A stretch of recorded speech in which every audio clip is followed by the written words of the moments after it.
Watch!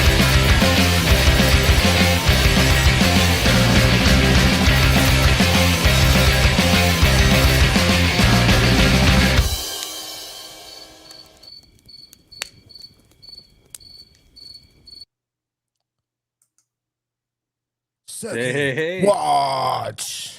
What is going on, everybody? I'm back from Arnicon, and we're here to talk about the spooky season, Halloween games, one-shots, all the cool stuff. We got a great lineup of guests tonight. We'll get them in here in a second, but Gary has something he wants to talk about. He ran a game this week. That was a lot of fun, and I'm sure we'll even talk about it some more later, but I did run a game. I got to game this week. Finally, after like a month, I got to run a game. Holy shit. It was great. I played Easy D6.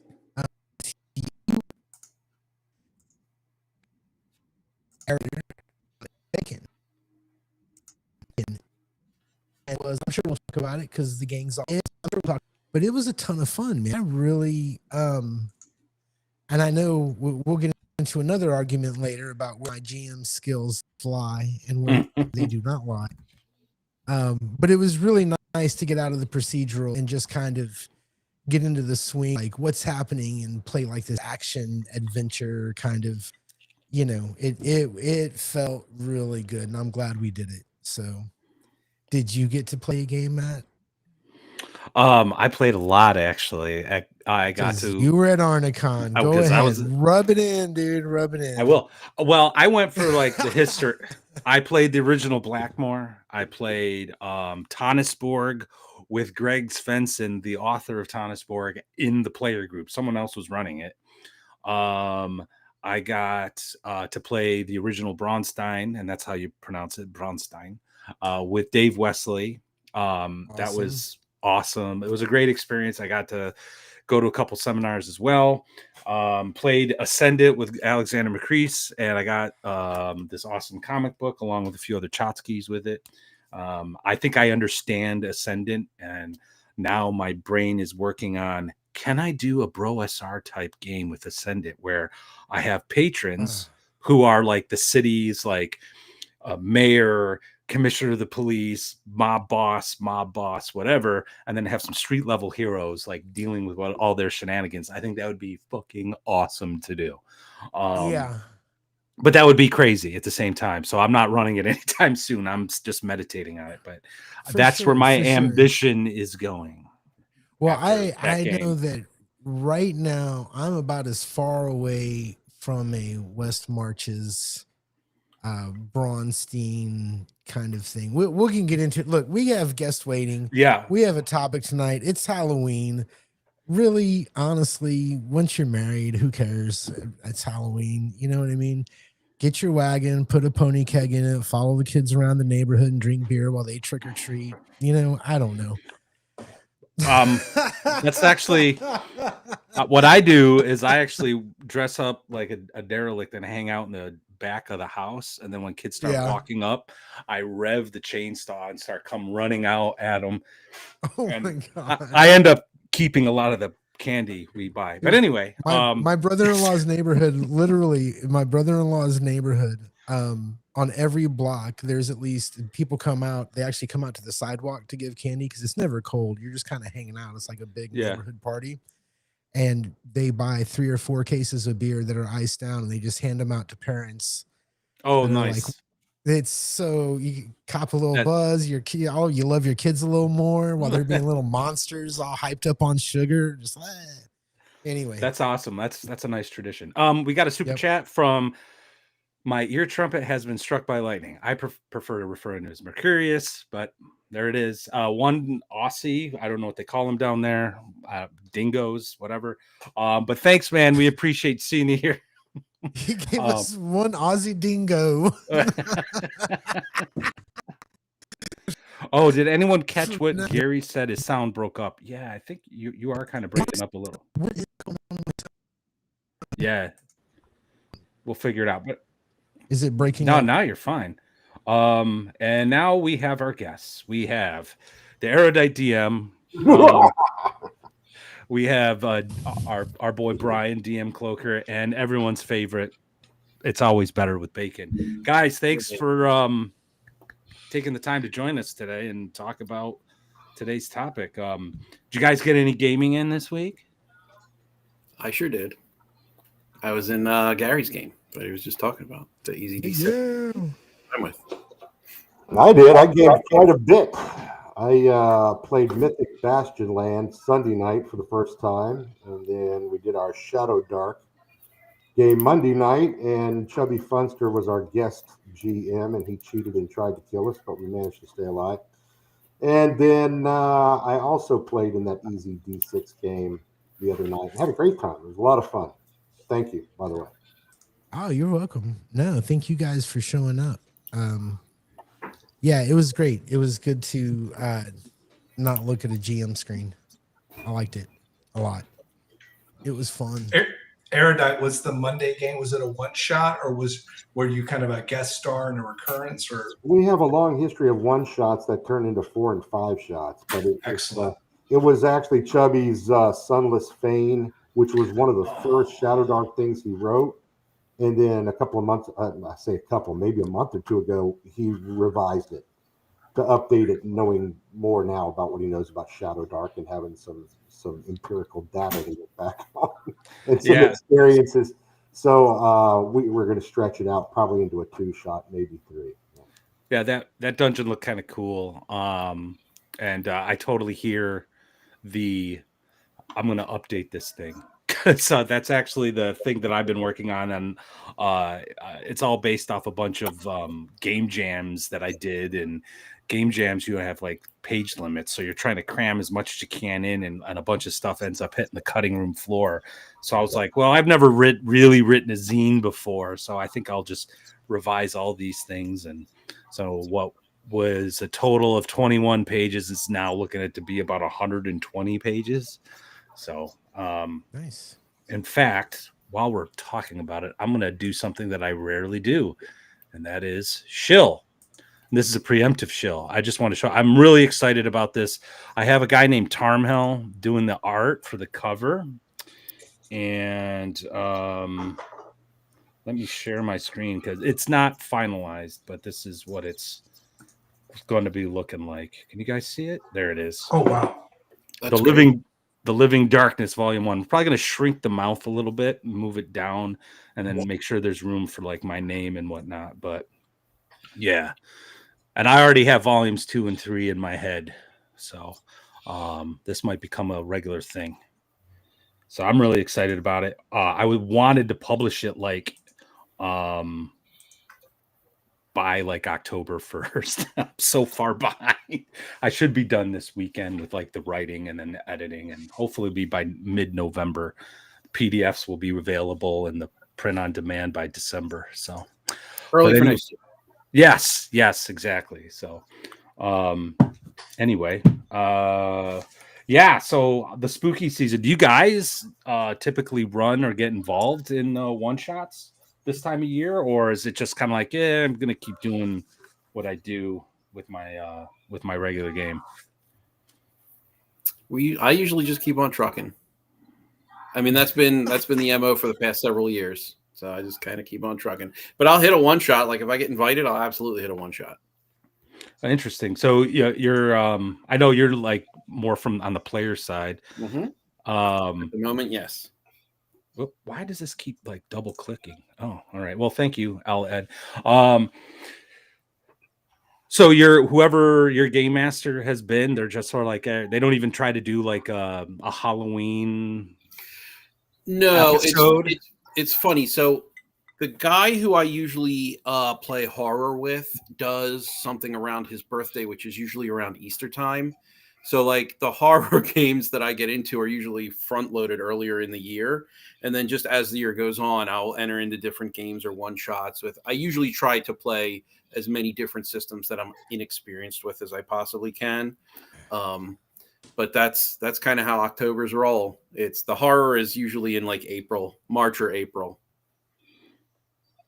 Bacon, that's fascinating that you're saying that you try to do different systems, because what a great genre. I mean, it's such an accessible genre. And if you're going to run different systems, Like, it's a genre that can pull players in no matter what. Like, it works. I just like to get as much of a feeling for the different systems out there as I can, because in my view, you don't really know what you like unless you have a broad base to experience from. There are trade-offs. So, I'm 46 years old. I will never get into the 30 plus year, whatever long campaign. Like, that's just not going to happen. But there are benefits to it as well, because I really get to drill down on what different systems are about, what they do well, what they don't do well. And I like to have that experience. I'm with you on that, Bacon. I've kind of come to grips with the reality that like Double D Diversity and Dragons, his what's it called, Birthright campaign, he like bought the box set when it first came out, and he's been running it ever since. So it's like a 30 plus year campaign. I've come to grips that that's never going to be me. Yeah. As much as I would love it to be me, it's just not going to happen. Then I don't know, who knows? I might be the weirdo in the nursing home. Hey guys, you want to play D&D? So there's it'll I'm happen. almost positive there's lots of D&D in the nursing home. Who even dies in a nursing home? Nobody can afford that anymore, man. We're all going to die on our front porch playing D&D online or something. So yeah, it's a noble way to go out. Erudite, I'm so glad you took that mask off, because it was really messing me up. It was really getting under my skin. Real quick, Bacon, before I know we're going to be moving around, but over on your channel, I think Erudite was speaking. He was muted. Oh, I'm sorry. Yeah, he was going. I can see him go. Sorry about that. Yeah, I turned it off when I was turning on my YouTube channel to answer Death Angels. Anyway. Going back like 5 minutes when you were asking about, do we play Halloween games, Matt? I was like, I think you invited the wrong guest. Maybe you should have asked us a week ago whether we did, because I really don't either. I mean, I like to use horror in all the games that I run to some degree. I heard somebody say earlier on a video, I think it was that Red Mage GM had something about Halloween one shots or something, and he was saying, the whole game itself is horror. Goblins are horrible if you think about it. If you made it a real thing, with their beady little eyes and their nasty little ways, and a horde of them in the dark, yeah, that's pretty horrible. But no, I don't do the Halloween tropey stuff. I hate to let everybody down here with the holiday approaching, but I think go ahead. I think you're right. Like, it is, Shadow Dark is kind of supposed to be scary, all the time. So yeah, at least the threat of it's there, right? Like, yep. Well, that's interesting, because I do agree with that concept, and it's been one of the I guess the thorn in my side, the bone I want to pick. I've been wanting to pick and have been picking with like Wizards of the Coast and the IP for decades, is I'm just tired. No one's afraid of goblins anymore, right? Yeah. And I think the one shot idea for Halloween actually came about because I think in the industry, unspoken was sort of a desire to go back to that, like the fear of diving into a dungeon, right? And the darkness that's associated with it.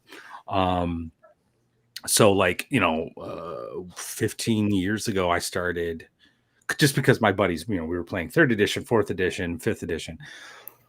About 15 years ago, just to change the pace, I'd be like, guys, you mind if I run a Call of Cthulhu one shot for Halloween, so we can take a break from the monotony of, this crap that you like that I don't, So, and that's kind of like where it started for me, getting into the,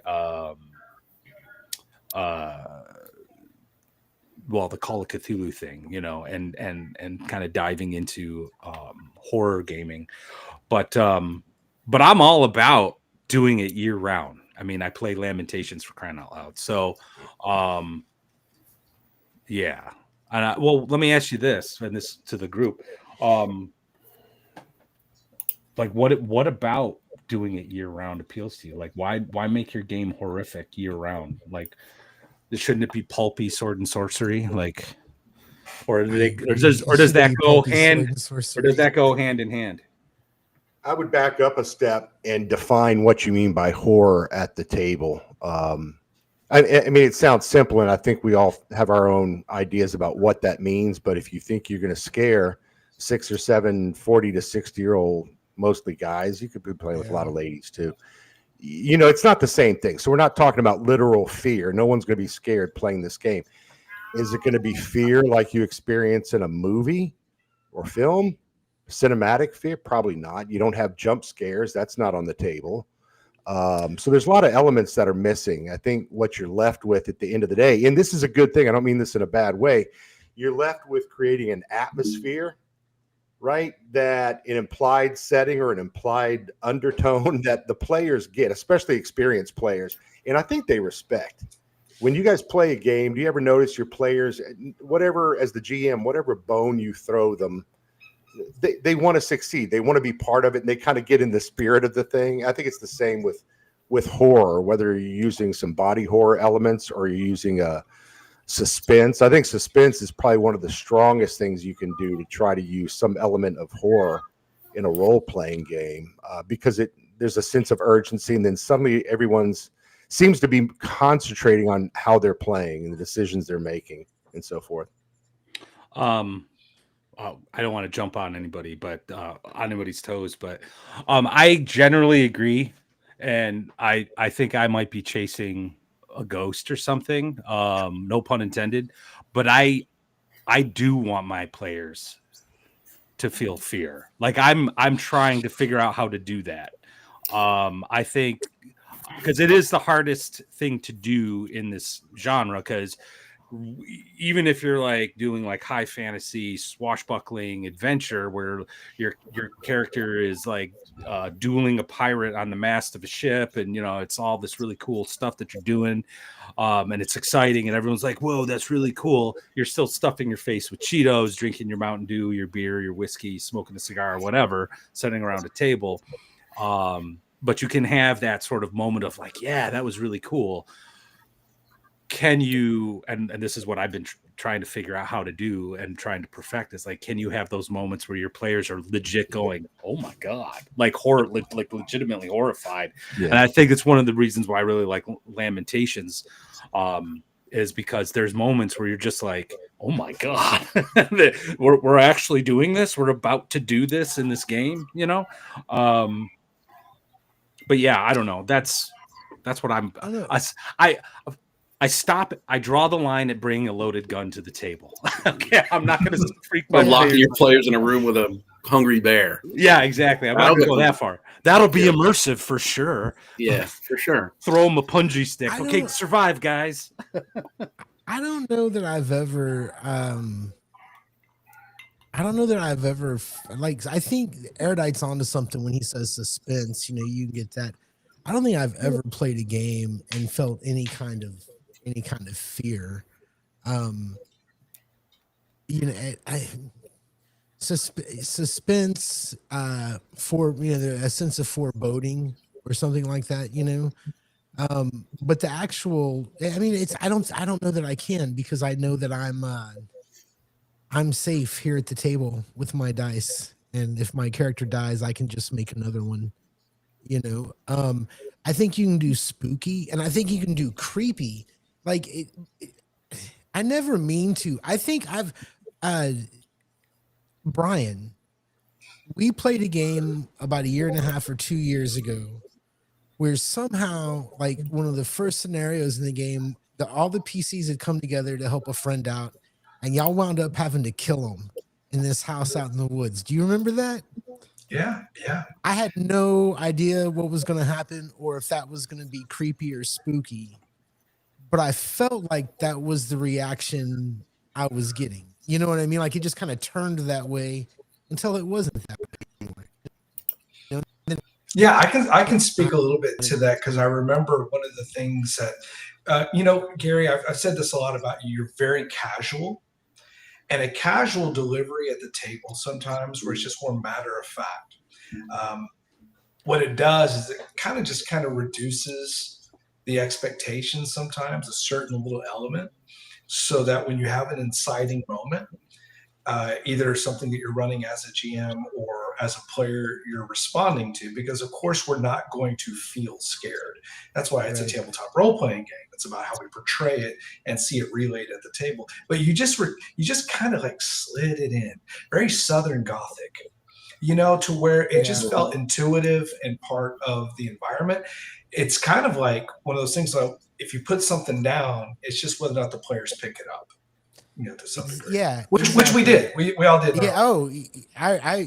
It was, that was a good night, because y'all did have to kill your best friend. And I thought it was great. And I walked away from the night going, yes. Well, it creates the traumatic bond, right? So now you have a shared experience instead of something that is planned before game. It's something that winds up emergent. But I don't think I could have planned that. Yeah. I don't think I could have planned that to be scary. I think maybe what I was looking more than anything was like a visceral, like a response, like that, Matt, like that jump scare response that you get in a horror movie, it's a slasher flick. I don't think I got it, but I think maybe that would be the ultimate kind of. Yeah, I don't know. Because I did actually, I'm going to disagree with Erudite on this. I think you can do jump scares, but you have to. I don't want to use the phrase subvert expectation because I think it's overused.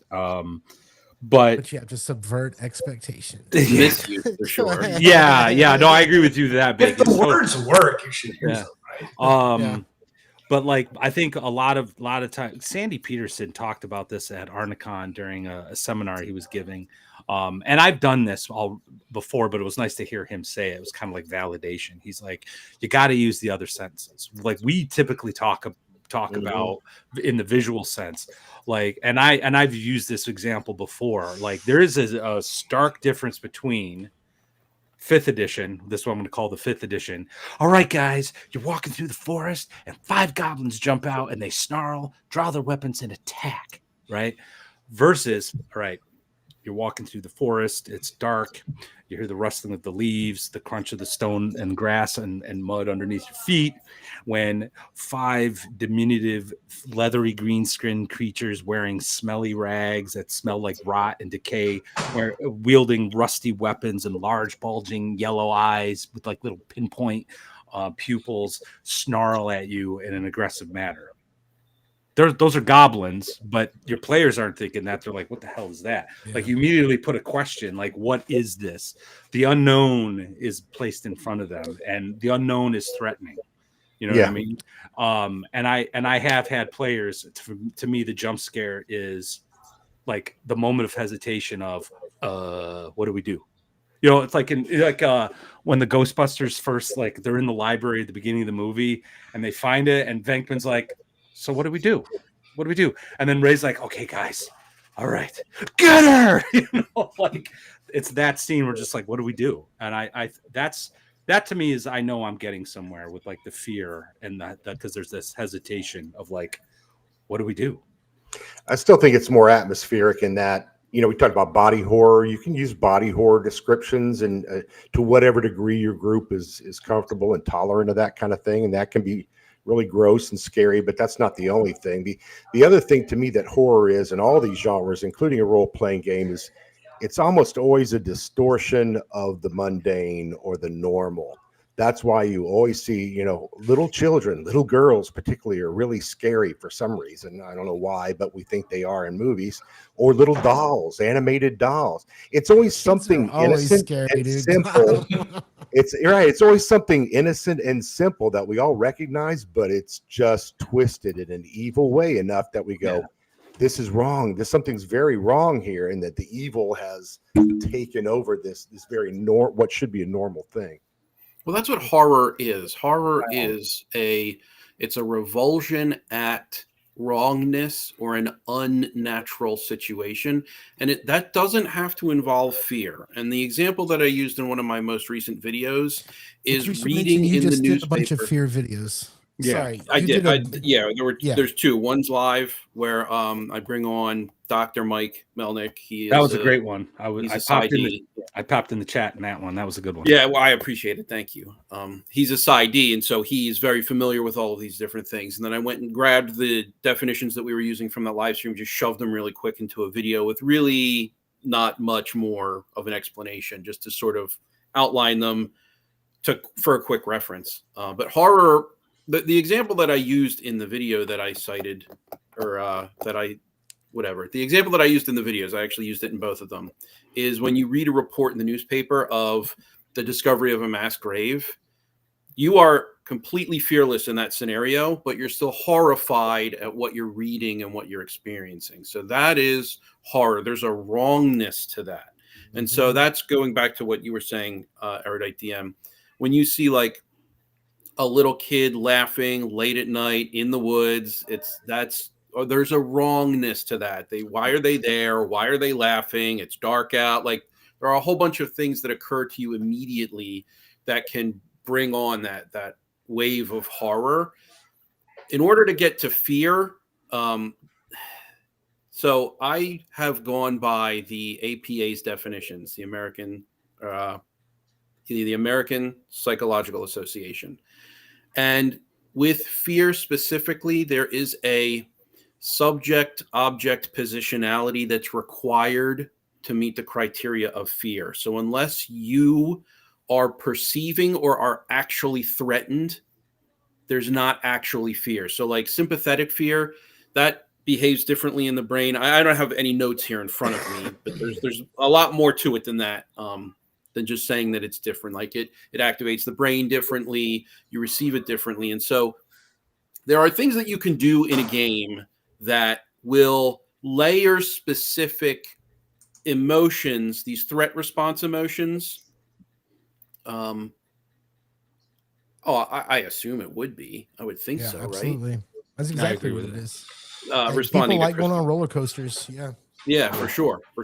It's exploring, these dangerous threat responses or threat responses to a dangerous situation while you're comfortable. I think that's the same reason why people go see scary movies, because you're safe, but you get to experience vicariously.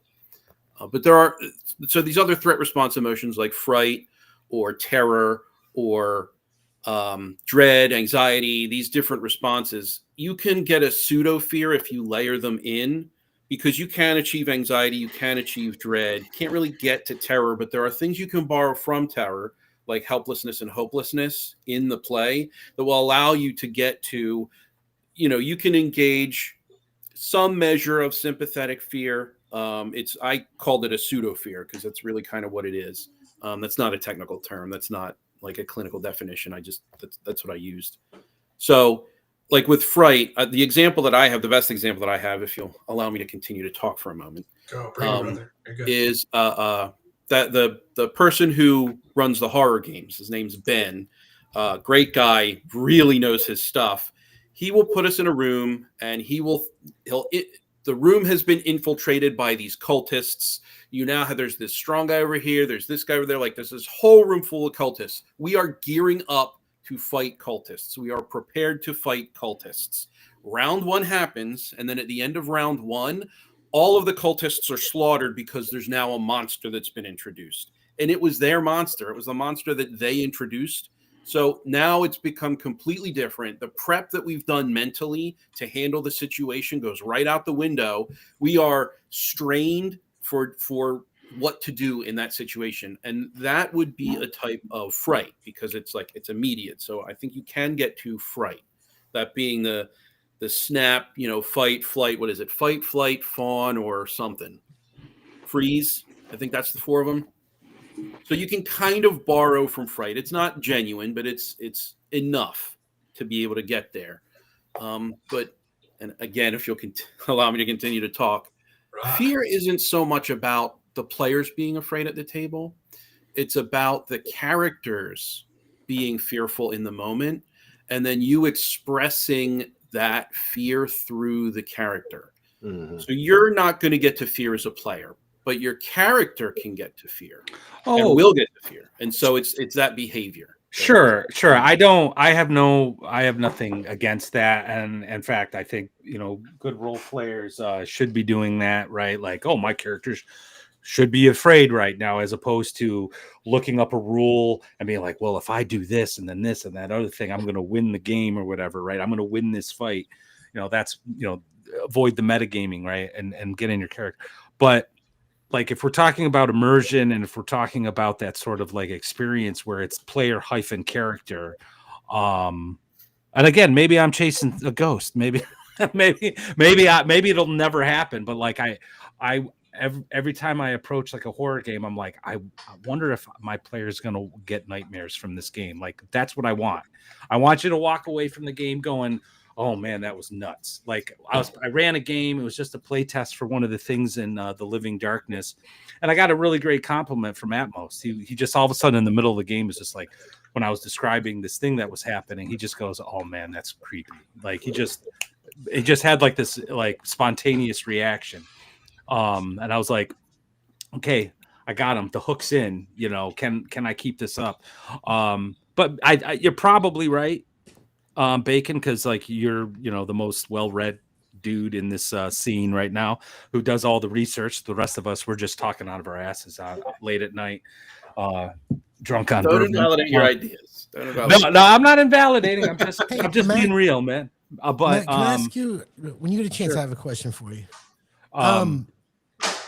Well, I was just going to say, like, you're probably right. Like, I think the best you're going to get is like a feeling of anxiety at the table, where the player is like, oh crap, like I'm about to lose this thing that I invested in, my character. Can we string this word in for a moment? Because Go ahead. I knew this was going to get you going. This was it, right? So when you are looking to achieve a certain atmosphere, like what Erudite was saying, when we hear that word, we start to prescribe to it certain things. And right now there's 5 different translations. We could all come up with what that means. But we do know that if you achieve immersion, your chances at manufacturing this wonderful game state, it kind of improves. And then if you achieve investment, when you have investment and immersion, this is where these things magically can, to use your Ghostbusters analogy, they cross the streams. If you have high investment but little immersion, you'll get a little bit of this in these sort of games. If you have high immersion but low investment, it's kind of just a real false front. When you grab this, and we mentioned earlier a few good things, and I want to tack on to each one of them. I always want to have fear in my games. I always want to have it always year round. It's not a Halloween thing. You're going to get that when you have that year-long investment in what seems like rote and mundane and ordinary circumstances. Even more importantly, as GMs, situations, you can introduce those subtle, casual elements and start to twist them. And the differences also that Bacon was speaking to between terror and horror, 2 very different things. Terror is fear of the unknown, like it's the exploration piece, whereas horror is fear of the known. It is the creepy little girl. It's the googly eyes that you're not used to seeing. So these are 2 really, sometimes when we think we're trying to run this in our games, you kind of got to move in between them from a genre standpoint. One last thing, and then I'll shut up. Bacon, you talked about how systems draw this in. And the failure of so many systems is they try to manufacture this in their design instead of letting it just naturally evolve at the table. Now, there are systems that do it well in a way that takes away the veteran gamer's advantage of knowledge, especially within OSR systems. So Lamentations and Dungeon Crawl Classics and even Shadow Dark does it to a certain degree, where it takes the known and adds those little twists on the encounters or the adversaries or the situations. And that really is where the magic happens, is whenever you're able to do that to people who've been playing these fucking games for 40 years. And you're like, man, I don't know what this is. This is a goblin, by the way. This is a goblin from the 1991 adventure Feast of Goblins. And it is a goblin that will gnaw your face off if it lands its attacks. It is a goblin that is absolutely horrifying. and a great creation. But it's all in the translation. So I guess. Yeah. Well, I just to quibble real quick. I think terror is a little bit more visceral. Like it's when the horror is made manifest and your life is like hanging in the balance. Where like you might just end up freezing, and that's the person who just like, and then they're dead. They're terror is consuming. It's a consuming paralytic. It paralyzes mentally and physically, and it's usually in the face of unavoidable annihilation. Yeah. So if we're watching an asteroid stream toward Earth and we know there's no preventing it, that's terror. You are helpless to prevent it. You are hopeless for anything that comes after. And you're pretty much just, it's an all-consuming fear. So it's fear, but larger, and there's a paralytic element. Yeah.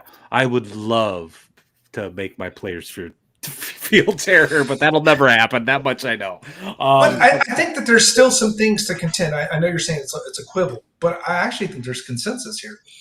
That meteor shower or whatever's coming in, it is still unknown. None of us know what it's like to get hit by a freaking meteor. We can imagine what it is. Well, if you watch the movie Melancholia by Lars von Trier, that entire film is rooted and predicated in how people respond. Hated it. Sorry.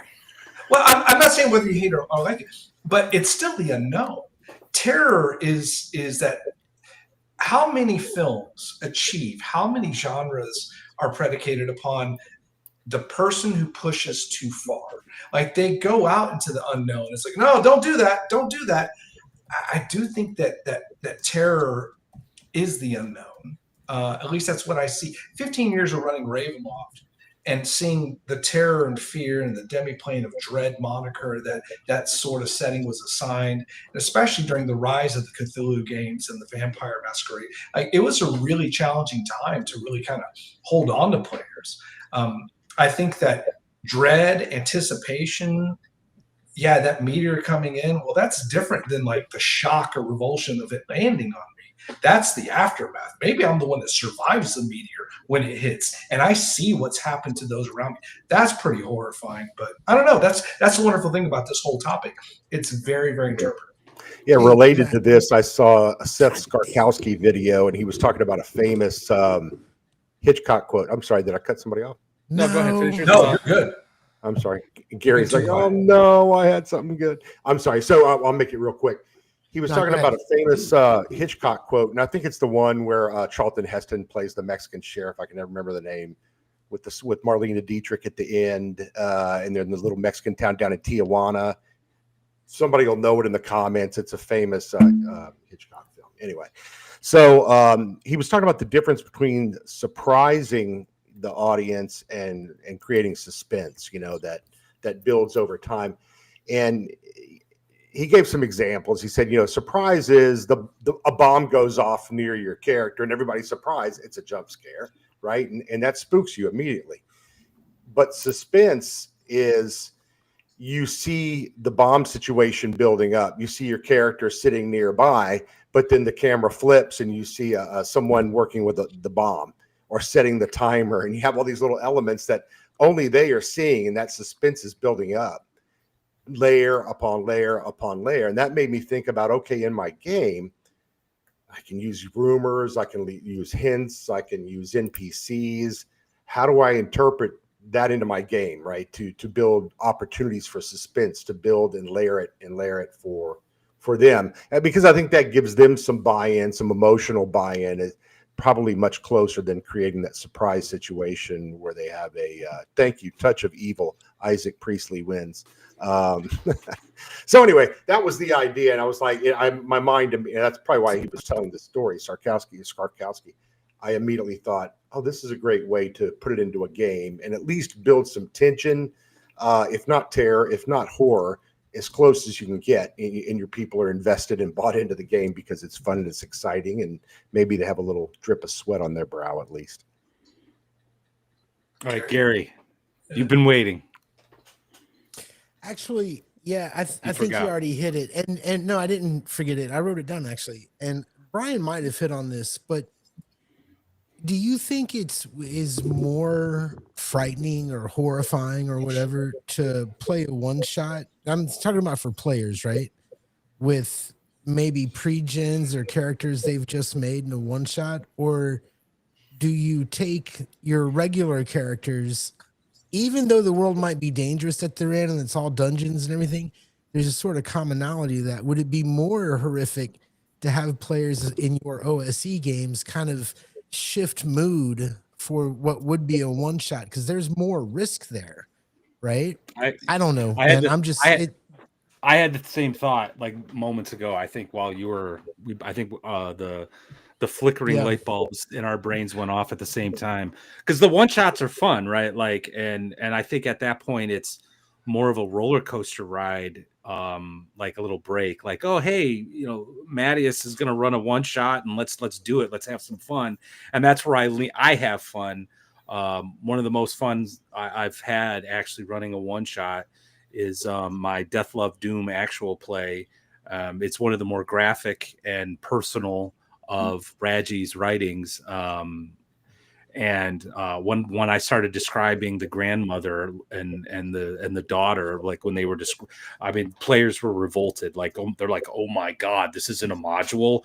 And what was the best part about that entire module is before you begin, you have each player pick a number one through 8, and it's okay if they double up, and you don't tell them why. You just say, hey, pick a number 1 through 8, and then the game progresses, right? And then when they fight this demonic entity in the form of the grandmother, she does D8 damage, and if their number is up, it's instant death. It's awesome. It's awesome. So, and she's pretty graphic and crazy too. So like I leaned into that, but like you're right, Gary. Like I think when like my Gods of the Forbidden North campaign that I'm running, I've been seeding a few Lamentations modules because they tend to be more horrific. Though Rob has done a great job putting some scary stuff in there too. Like my players will not go to this one keep. There's like 2 sides of it. They conquered the one side. They will not go to the second side because they're just like all the lights are off and they destroyed and the bandits destroyed the bridge to get there. And I was like, yeah, they're like, there's clearly something over there that we don't want to encounter. Right. So, but yeah, like they're already like nervous and it's just because they're playing OSR. And then once they get the hint that I'm doing something a little more hardcore, like the tension rises in the room and all of a sudden they're laser focused on survival. Their investment rises. Yeah. That's what it is. Yeah. I generally tend to be impervious to that sort of thing though, because when I go into any given game, I expect to die or go insane. I used to play a lot of Call of Cthulhu, and so that's my baseline. I love it. I have frequently said it's my favorite role-playing game of all time. That may differ these days depending on the day you catch me, but I do still frequently cite it. And BRP is a great system. I love Call of Cthulhu, and it has, left a sort of a expectation where if I go into a game, I'm expecting to die, I'm expecting to go insane, I'm expecting all of that stuff, and so I don't necessarily have the investment in my character that others might for longevity.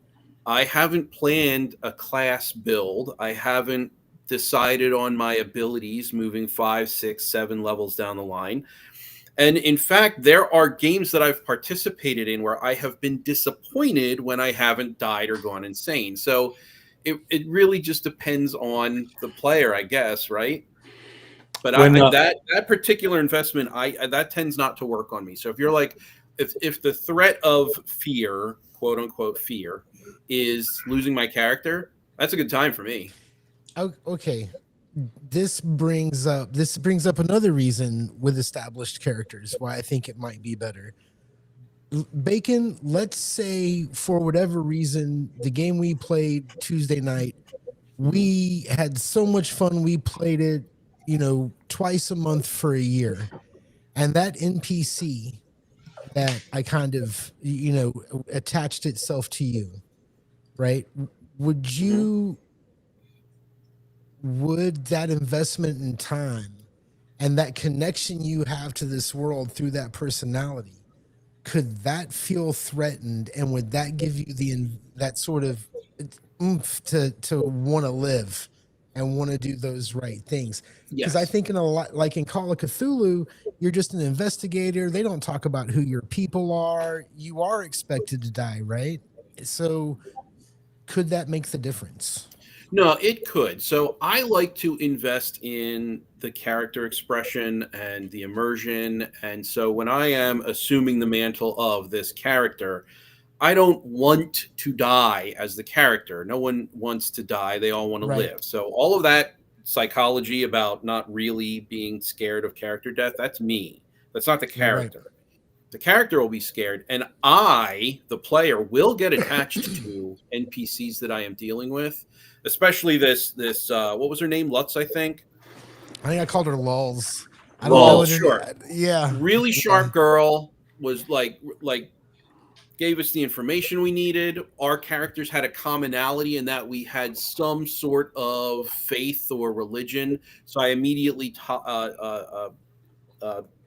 bought into that aspect of the character. And, you know, I in that in that game, yes, I would have liked to have seen her continue to do well, and I would had her life been threatened, I would have had investment enough to have sought a Right. resolution that didn't involve her dying. Yeah. Which kind of brings me to the one of the things. Oh, I I wanted think to. Spectre. I just wanted to highlight because I think this is actually a fantastic point from Gallows Humor. Expecting to die could be as damaging to your experience as expecting to live. Only if you let it. Like I'm not in the character's mind going, me as this dwarf. I was playing a character named Bruni on Tuesday. I don't want to die as Bruni. Like, Bruni wants to live. Bruni is devout. He loves his Right. ancestors. He loves his family. He loves his adventuring party. He had this really good connection with this little kid that he wanted to see thrive and do well. That character doesn't want to die. And so, again, when I assume the mantle of the character, I don't want to die. Just me, the player, has that psychology. Yep. And I can separate myself from the character enough. Funny in speaking about immersion, but that's kind of what it is, right? It's losing yourself and becoming someone else as much as you can. You can't get Yeah. 100% there, but Well, I think, and maybe I'm got it wrong on the issue of immersion. I don't know, but like for me, it's just like I think it's not going to happen like the entire 4 hours that you're, or 6 hours or 3 hours, whatever it is that you're gaming. It's not going to happen that entire time. I But you agree. want to have moments where the player, the eye that is Lord Mattias or the eye that is Bacon, all of a sudden is completely subsumed into Ragnar, to Bruni, to this, to Brogan, right? Mhm. Whatever. And if Brogan, if I can at those moments, I'll have someone like go, oh Jesus Christ, like, oh fuck, we're Mhm. feel that. That's what I'm going for. Maybe it's maybe, like I said, maybe it's I'm chasing a ghost, but I do think, I just wanted to say, Gallows Humor, I think you got a great point there, and I think that's one of the problems with Halloween one shots. Like, players, it's more like I bought the ticket to see the horror movie, and I get to play in it, So Yeah. First of all, Dean, thank you very much for hanging out. That's Gallows Humor. Is that the He's Dean a from great your guy. stream?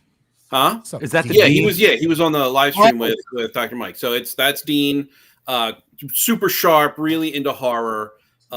So thank you so much, Dean, for hanging out. Yeah, I think that it's a great point, and I think that depending on how we're talking about it, like, I can lay out my views on horror, I can lay out like all that stuff, but if what you're talking about is the idea that for a horror one shot, you go into it thinking that you're going to die, and so there is sort of a standard type of player that you can see is going to sort of express that in maybe novel or odd or inappropriate ways during the game, where they're kind of driving at their own death. Like, yes, absolutely can harm the experience for them because I don't think they're as well invested, but also for everyone else at the table because they're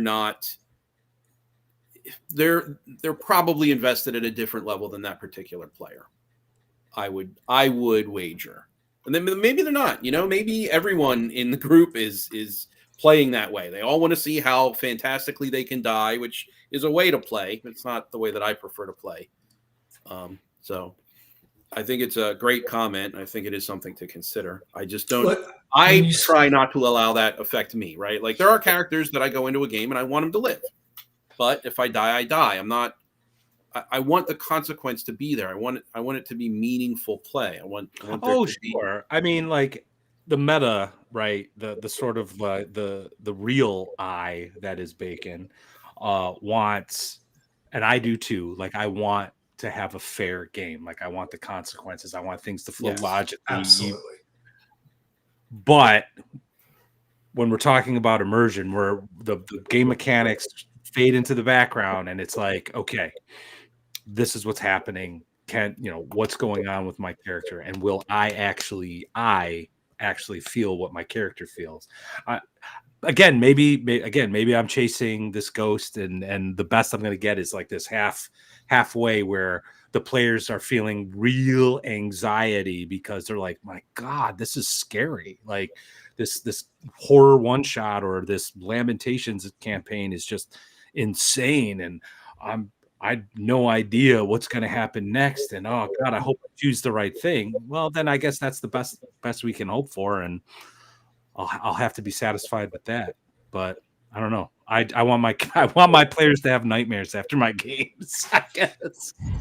Erudite, you were mentioning about atmosphere earlier.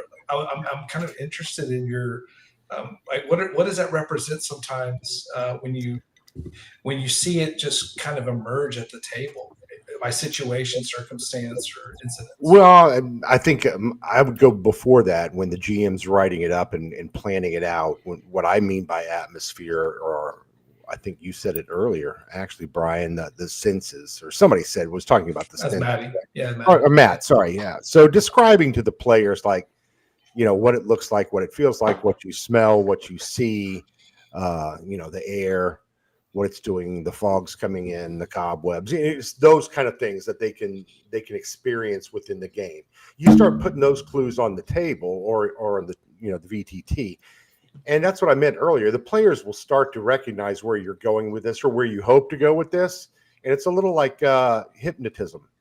A willing subject is required. Good euphemism. It's the same with PCs, right?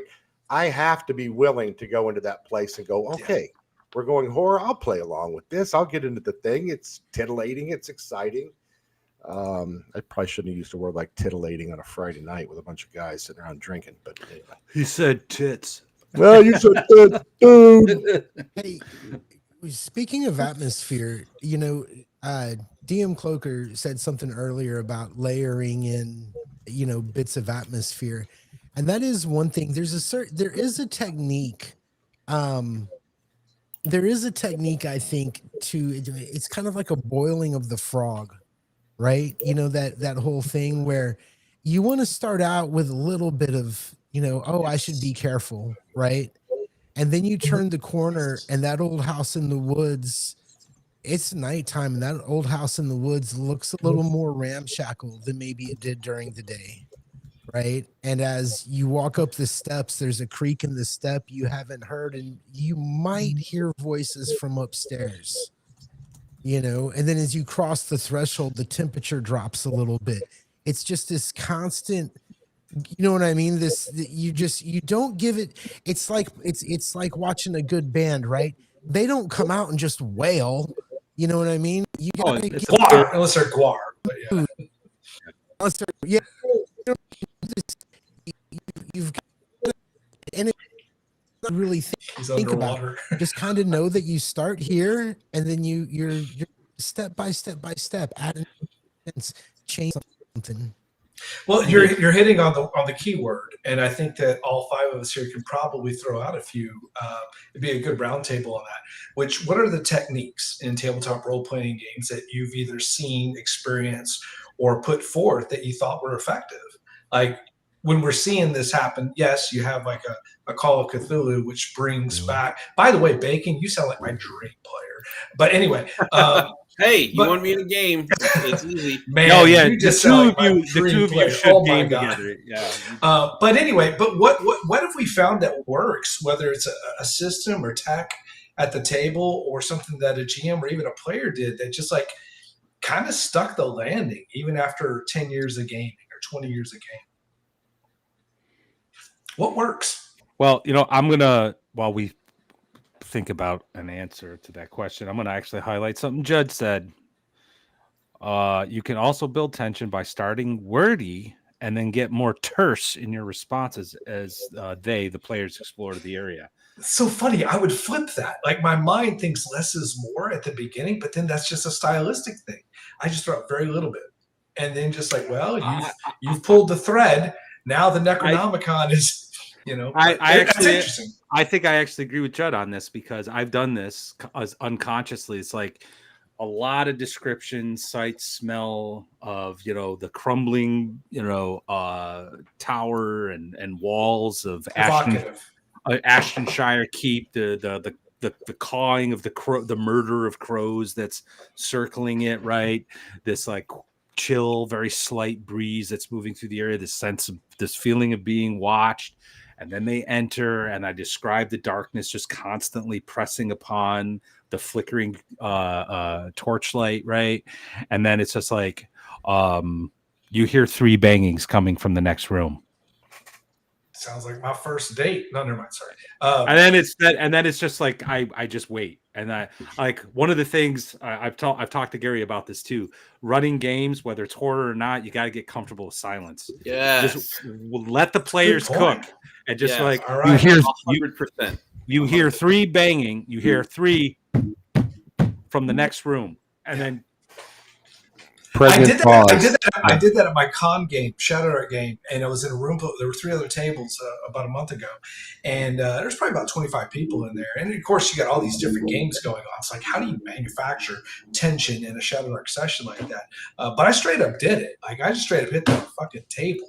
And everyone in that convention room stopped and looked. I wasn't rude about it, but they wanted to hear what was going on. And then we started getting attention a bit on it. A room full of strangers, yeah, you can use that. Is that a shock value of technique? It probably kind of is.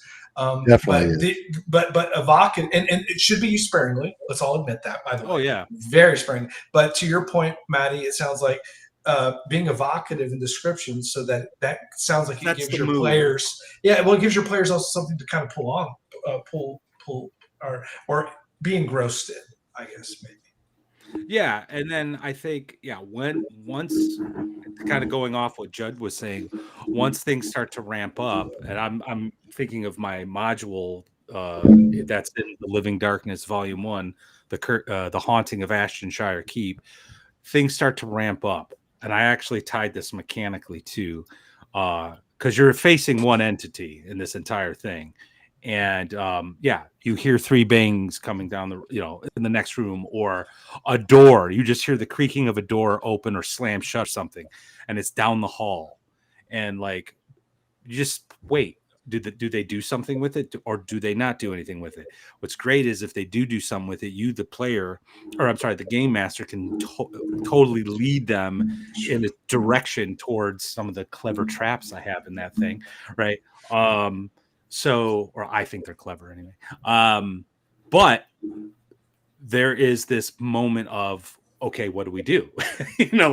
What do we do? Venkman, what do we do? So now we're hitting the what the fuck moment. Like, what do we do? We have the silence, let it hang for a moment. That builds tension just by its nature, because it's kind of awkward and everyone's quiet. And then escalation. So you have like the James Cameron effect, increasing dread and urgency, like inside of that. Yeah. What else, guys? What works? I don't want to dominate this conversation. Just one more technique I do use is stealing. I know I'm an asshole. No, I'm stealing. You're stealing. Oh, I thought you were calling me a stealer. I was going to. No, I love you. He would never call you an asshole where you could hear him. I'm a lawyer, sir. I hear it all the time. I hate it when horror movies explain everything. Yeah. Like, I think I think there is like Alien, the Alien franchise was best when you didn't know where the xenomorph came from. It was just like this thing that's out there in space, and humanity is confronting it, right? When I watched, we just today watched the Ring again. My son was like, I want to watch a scary movie. And I'm like, oh, you want to watch The Ring? He's like, yeah.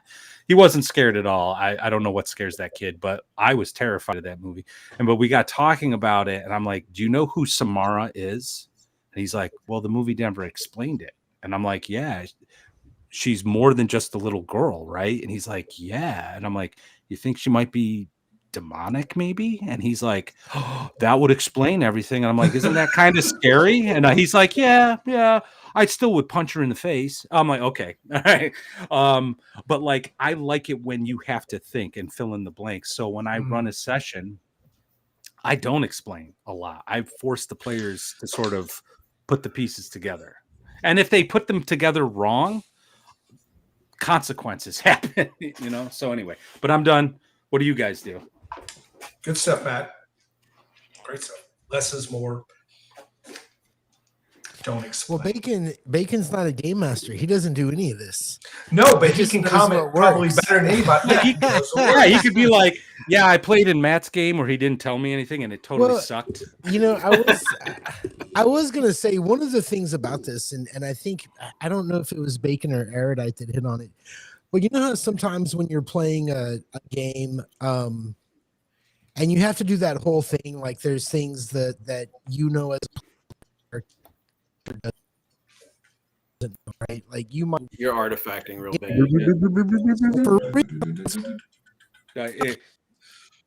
I'm doing everything I'm supposed to do. You're gonna have to start over. Gary sounds like he's like being drawn out of the Matrix into the real world. What about now? We can hear you good now, or at least I can. The funk soul brother. I don't give a fuck. Say what y'all want. I don't have anything to say.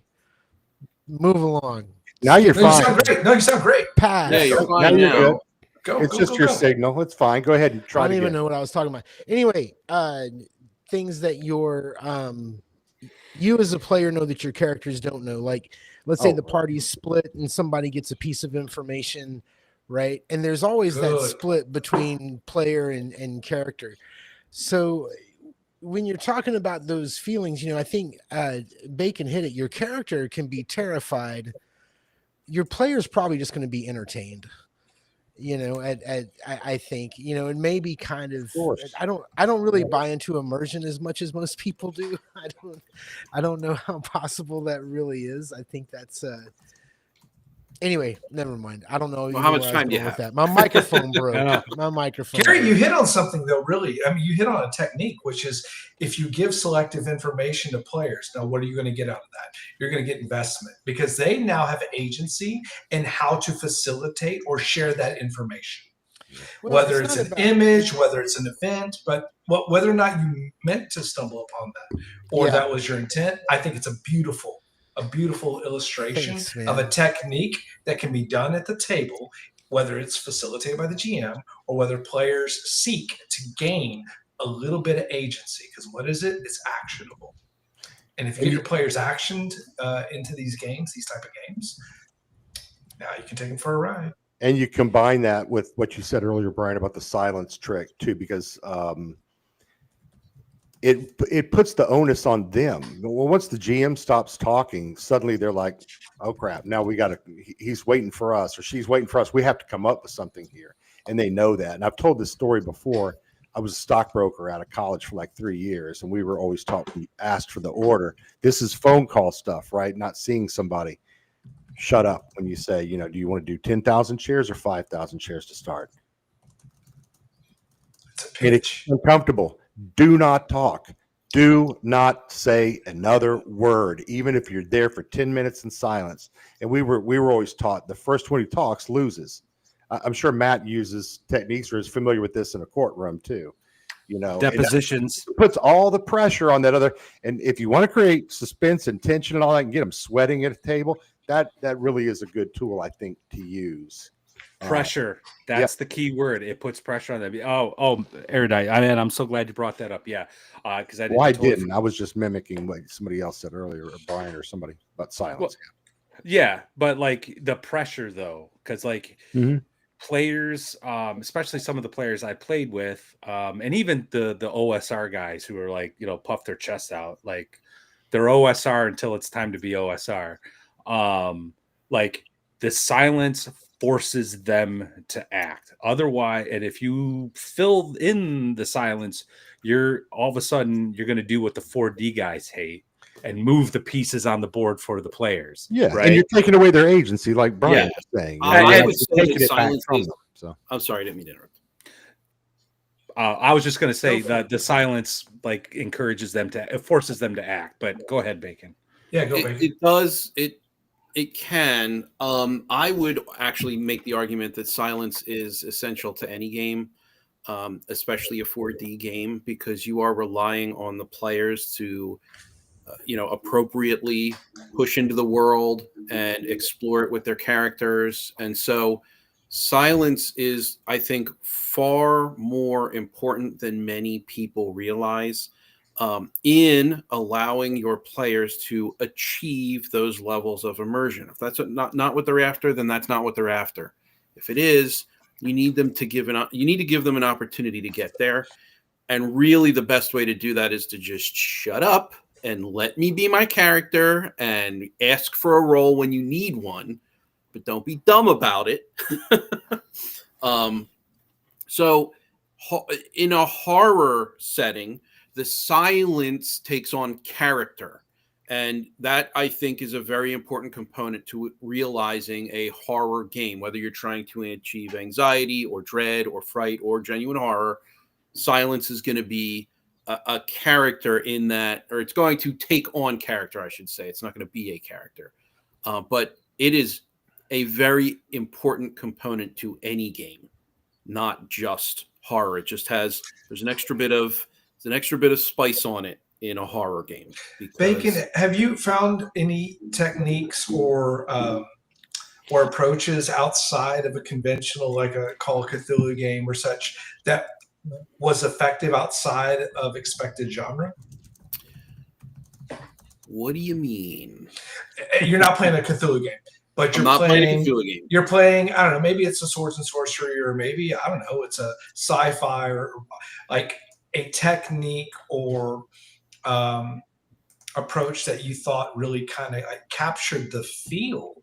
Like, oh man, this is something I really like. I could see this being something I use in my Cthulhu games, and here I am playing. I don't know, mutants and masterminds. I will say this: a lot of the horror games that I have played, the moments that stand out the most are character moments, not GM moments, not a mechanic that was implemented. Like stress dice are great. They do kind of ratchet up tension, but it's really about how the players have bought in what is going on in the game. I was playing, this is another example from the most recent game that I had with Ben. There was a character who was trying to care for a dog. We were using the Alien system, but it was a Dead Space style game, if you're familiar with the Dead Space video game franchise. Yep. So we were there to get rid of the necrophages, but we ended up stumbling upon a blood cult because, of course, we would. And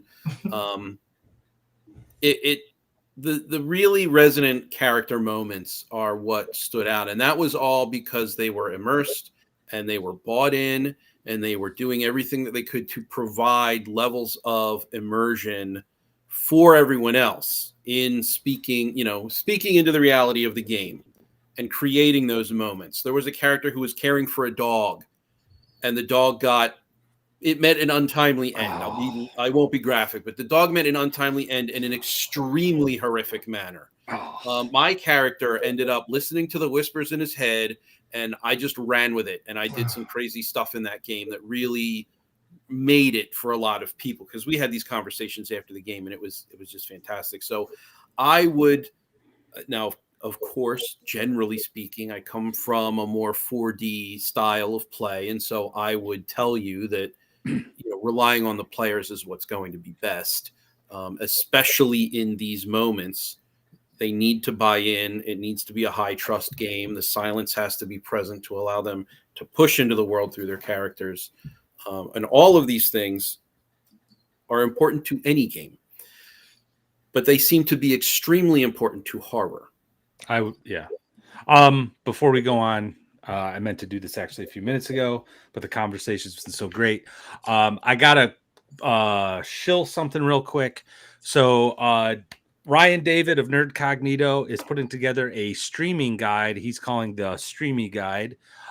It's about taking everybody's YouTube channel, their shows, or Rumble channel, their shows, their live streams, and actually creating a TV guide of sorts. So there's a central hub where you can go and find where someone's doing what. I'm going to put the link in the chat.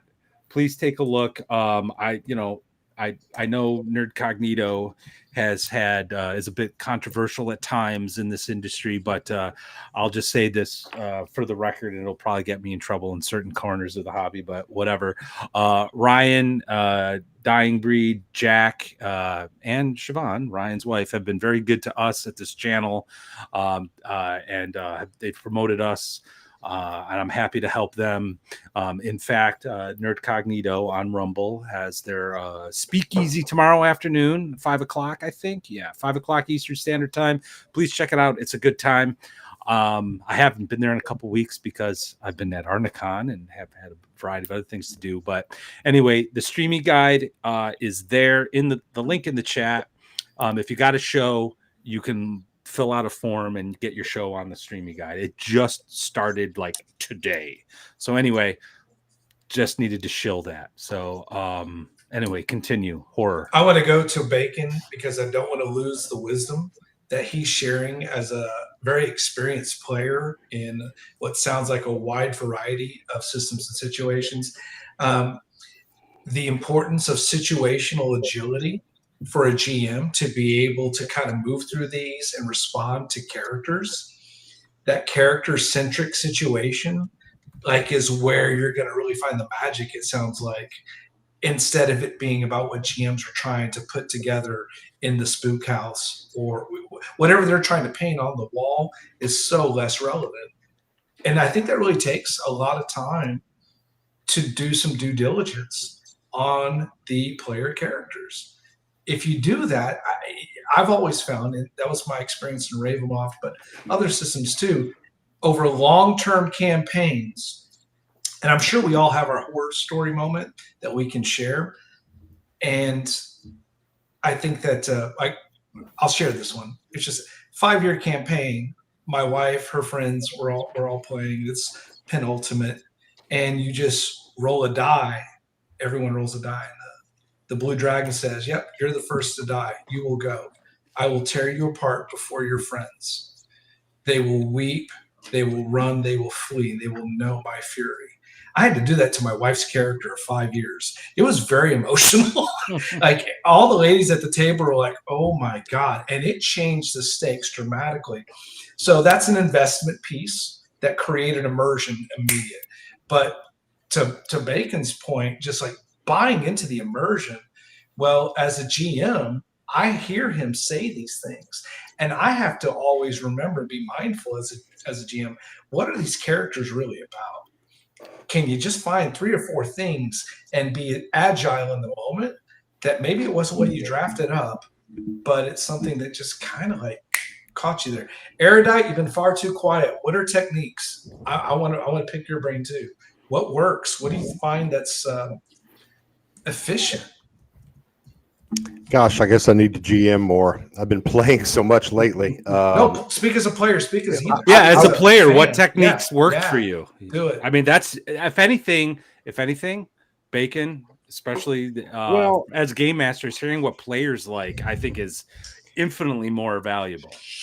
Yeah, so I'm playing some new games with guys I don't know as well, and I find I'm kind of a different person. We probably all are in that kind of, like when you go to a con, right? You're not joking with your regular group. If you tune into us on Monday night, Shadow Dark, and Joe the lawyer's there, or Chubby sitting in, or somebody, that's going to be beer and pretzels and a lot of jokes. And the game's still serious, and we're playing seriously, but we're having so much fun. It's really hard to and everybody's fine. They don't expect heavy duty immersion, imagining I'm in that character's mind and so forth. So I don't know. You're asking techniques I would use as a player. What do you enjoy? What do you enjoy? What do you like? What do you find like what or engaging? I like knights and war horses and medieval Catholic history. Can you feel moments of horror or terror in that? There's lots of horror in there. Oh yeah, for sure. yeah. I did recommend a good book, especially if you're an altar boy. I'm sorry. Which is, I'm Catholic. I never had a priest come after me, not once. Well, I mean, what was wrong with me? I was a cute kid. That's actually, and the second watch is canceled. That's actually a Rob thing from It's Always Sunny in Philadelphia. Yeah, I remember that. Yeah. I don't know what the hell were we talking about. Any techniques like a game games for Halloween, but Lord Mattias is the only person that really plays scary games for Halloween, is what we discovered. Yeah, I mean, I probably have more opinions for him, Gary. If just once he'd follow up and invite me to a Lamentations game and run. I'm putting something together. You're on the list. Something together. Yes, he refuses to let me have fun in Lamentations. That's not a refusal. I love having victims. I love having victims. I'm happy to be a victim. I wanted to go back to the second. You're the virgin in the robe that's heading towards the sacrificial altar. I cannot wait to have you in one of my games. It feels kind of Wicker Man all of a sudden. Hey, I was looking at the same comment Judd had in the comments right before you pulled it up, but I was going to add to his idea there. I do like the one where you have the players roll, or have them roll for the Wandering Monster check, or what they don't even know what they're rolling for, but kind of like the silence thing. That's one of the best ways I think there is to get the player's attention. They're a little unruly and they're not really, hey, roll a D6 for me. What for? Just roll I don't like that. My instant reaction is I don't like that, and I don't know why, Judd. I'm sorry. That's because it's taking away some of your perceived agency, and I think that is part of where like some of the horror lies. You know what? Here's something that I've been messing. Hold up. Instead of rolling each other's dice, switch bodies. Well, this is kind of related to that. Character. When you have a possession, when like a player gets possessed, I think I haven't done this yet, but this is something I think I'm going to do, and I talk a little bit about it in The Living Darkness.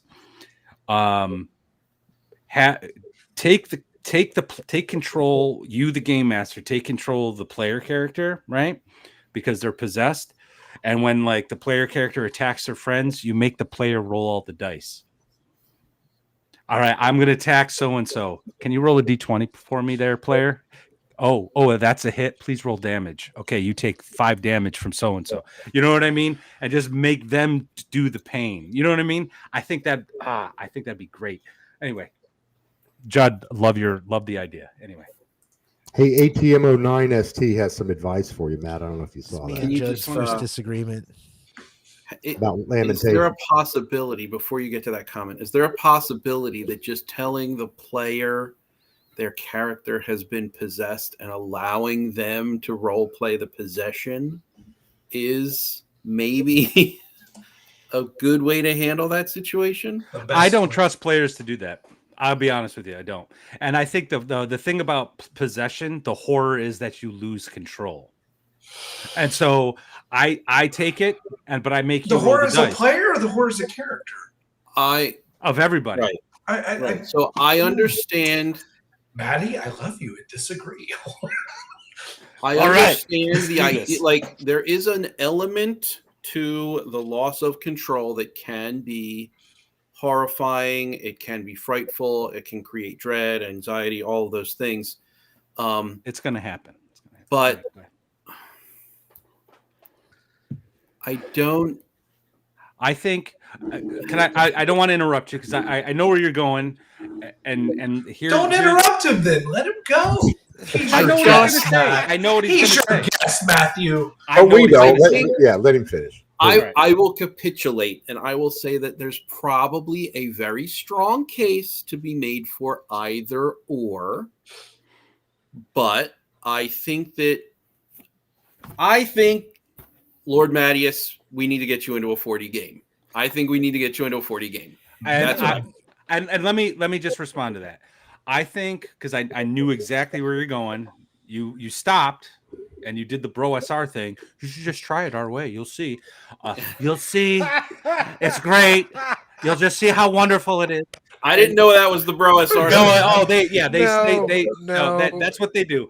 But and that's fine. I didn't mean that. That was a friendly jab, brother. You know I love you. I thought that was a wife thing. But what you're trying to say is like you let the players do it, right? And I think only like truly experienced and particular players looking for a particular experience.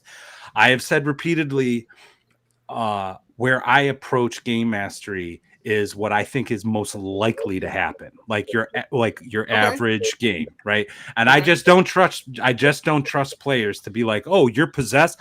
My character's possessed. Well, and I if I like feed them like, well, the demon wants you to attack your friends, and they'll just be like, well, I guess I do this thing, and you know what I mean. They half-ass it. They try to metagame it. Depends on the But person. well, that's my point. Yeah. But if I think if you just take it away and like, but just have the players roll the dice, it's like sort of like a switcheroo on the agency issue. But anyway, got to know your. Go ahead. Hey, we are playing a game, and games have rules and mechanics. So if you wanted a possessed to let the play, how would you feel about like some sort of mechanical reward for the player being possessed for playing that? Like, for example, we had karma, right, in the last game. What if you took that karma rule and altered it for the person who is possessed? So there's a mechanical incentive for it, and you let the player play it out.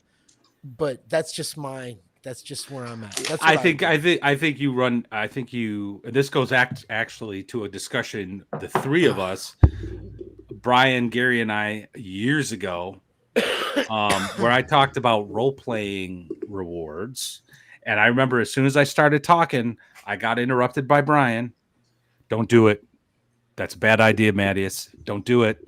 I disagreed with him at that time.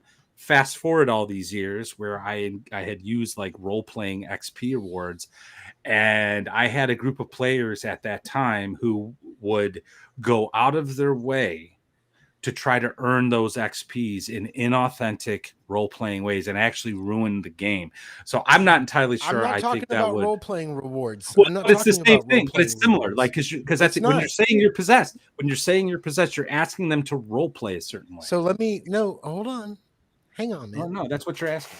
No, you go too far. I'm not going two steps too far. I'm right here. No. What if? What I'm saying is, take Easy D6. It has a simple karma reward. Has a simple karma reward, right? What if for the possessed player, that karma reward was adjusted so that player would do something a possessed person would do beyond role playing, right? Like you get like in Chubby's Shadow City game for vampires, you get a reward when you feed or you have to feed, right? And there's this sort of mechanic that goes into that. And I think if that would be a good middle ground. That's all, Matt. I'm sorry. Well, but then why aren't you doing it for other parts of the game? I mean, I just sort of think all have karma. I think it's ad hoc. I just think it's ad hoc. But I am, and not every game runs on karma, right? I am likely very fortunate to have an experience with a caliber of player recently where reward, like mechanical reward, isn't required. You all kind of get together, you say, this is the experience that I want to have, and then everyone is unified and driving toward achieving that experience. So I don't have an experience with players who need a reward. I don't have players, or I don't have experience with players who are, not trustworthy enough to run that possession scenario on their own. So I may be a fish out of water to comment here, because that's it is a game, and games have rolling of dice and times of chance and Oh, He was doing so good. I know. Oh, He had man, good so feet, good man. for I so wanted to long. hear from him. Morpheus just keeps calling it back. No. I just feel like having a mechanical device incentive, I guess is what I'm going to call it. Like you don't level unless you get gold. You don't get this. Am I swimming again? No, you're good. great. No, You're you're good. good. Okay, Okay. go. You're I just think if Wherever there's you're some sort of mechanical incentive for that player to play the possessed person as opposed to the GM taking over, or even the player going all freewheeling on it. Yeah, it's got to make sense within the rules. There's rules. There's mechanics. Why can't we have I it think- all? I Why shouldn't there be something like that? I'm not opposed to it, Gary. It's just I know how players think. They're gonna game the system. Even the best role players are gonna game the system in some way, shape, or form. And I think at the heart of possession, the horror is the loss of control. So if I take over your player character, I'm sorry, take over the character, and I'm like, that player hyphen character dynamic. Now I control it. There's the horror. You've lost control of your character. I have your character sheet. I can see all your special abilities and all this stuff, and I'm going to use it against, your best friend and their dog and their mom, but you're going to be rolling the dice. Come on. Like, think of the visceral reaction that's going to have. I mean, I don't know. I just think But it's then great. I'm not playing the game anymore. You're playing my character. That's it. I'm not playing the game. I'm just fucking there to roll dice. Yeah, You your need a tabletop machine role to do playing thing that. has been Chris, reduced. you know, said I mean, earlier, and I think you said it the best. Why are you moving my guy, bro? Yeah, Why are you because, killing my guy? because you're possessed, bro. No, You're no longer in control. Then my interest in the game has been reduced Yes. significantly. Yeah, then like, why am I here? Engage At roll that dice. point, I'm starting to check out. Yeah, I think all you can do is ask them, hey, in the spirit of the game, your player, as a result of what happened, has become possessed. How do you feel about, will you play along? Can you How wanna do try I this? feel about it? I don't wanna try? want to do it. I don't want to do it. All right, well, then we'll move on and do something else. And then I'll kill you in the next scene. Well, no, No. now the possession is just completely Erudite the with a player. hammer. Yeah, but now the possession that's like actually part of the game has just been like thwarted by a player's like, nah, I don't want to do Well, that. you puss. You should have played along and decided to be a So what do possessed- you do? What do you do? I mean, you can I call think him you a talk about puss. it beforehand. I think you So session when zero. you- You say, hey, Quadrant. look, there's going to be You call me a possession. puss. There's going to be crazy stuff. You just talk about it beforehand. So Bacon's point is absolutely valid, right? And it speaks to, there are these three components that are absolutely necessary if you want to be able to sustain this game state. You have to have familiarity. So whether that's your beer and pretzels group or whether that's people who are familiar with the system, you have to have proficiency in playing a character. Well, not just playing a character, playing any character, because if things are happening to you, you might have to respond in ways you never imagined. So proficiency, familiarity, and then I think intimacy. Because like one of the things for me is I feel like if you want to really see the best dividends paid on these sorts of sessions, you're going to have a much better chance of it with a group of 4 or less. My preferred is 3 and me. That's my little motto. Whereas if you have 6 or 7 people, sure, you kind of get like the thing, the alien and the mothership, and like eventually people die out. But less intimacy, familiarity, and proficiency. If you can get all 3 of these components from your players and your game master, you're really going to get a lot of what we're all 5 trying to, I think, articulate. A lot of animation. It's like we all have our own different feelings on what is it. Mechanics are weird too. You got to be careful with it, because if a player doesn't understand how those mechanics work, the game will come to a standstill. No different than how that 5th level spell is. And then I think one last thing, and I'll shut up. Bacon, like you think of like the Call of Cthulhu piece. If you have someone at the table that's playing with a bunch of people that have played it repeatedly, do you find that new players coming into a group of people that are very, very comfortable, familiar with the system, do you find that they struggle, or do you find that they just jump in feet first and embrace the genre and enjoy.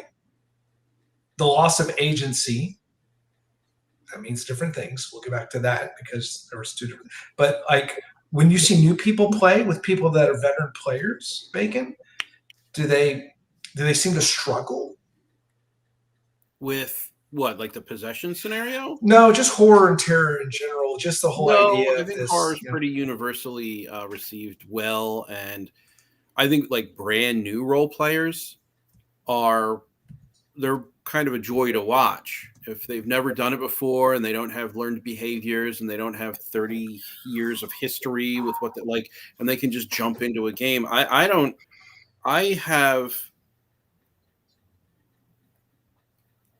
think I've ever experienced watching a new player really come to terms with the game or the hobby and understanding what it is and what's possible and what they can do within it that hasn't been joyful outside of me getting frustrated with their GM for doing it wrong. You know what I mean? Like because there are behaviors that you can instill as a GM, blah, blah, blah. And I have a perspective, right? I'm an opinionated, strong opinions, and I have a perspective. So not everyone's going to share that perspective, but that aside, it's always a joy to watch them come to terms with the hobby. Yeah. Can I make a side note on what Bacon just said?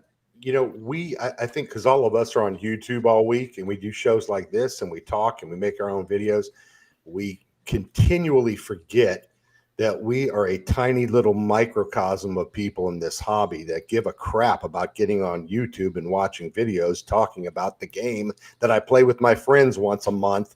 You know, the overwhelming majority of them don't call it an industry, probably don't even refer to it as a hobby, much less go to cons. Now, what does that mean? I don't know, but sometimes I laugh at us being us. Well, but I'm still back. I'm like it's, nuclear science or something. Yeah, well, go ahead.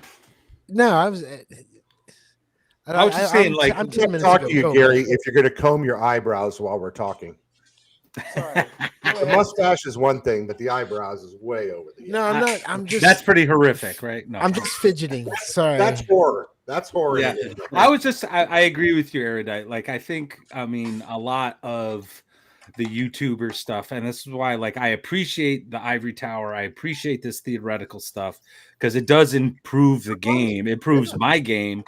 But at the end of the day, like if someone were to ask me, like, "Hey, what's your advice of running a game?"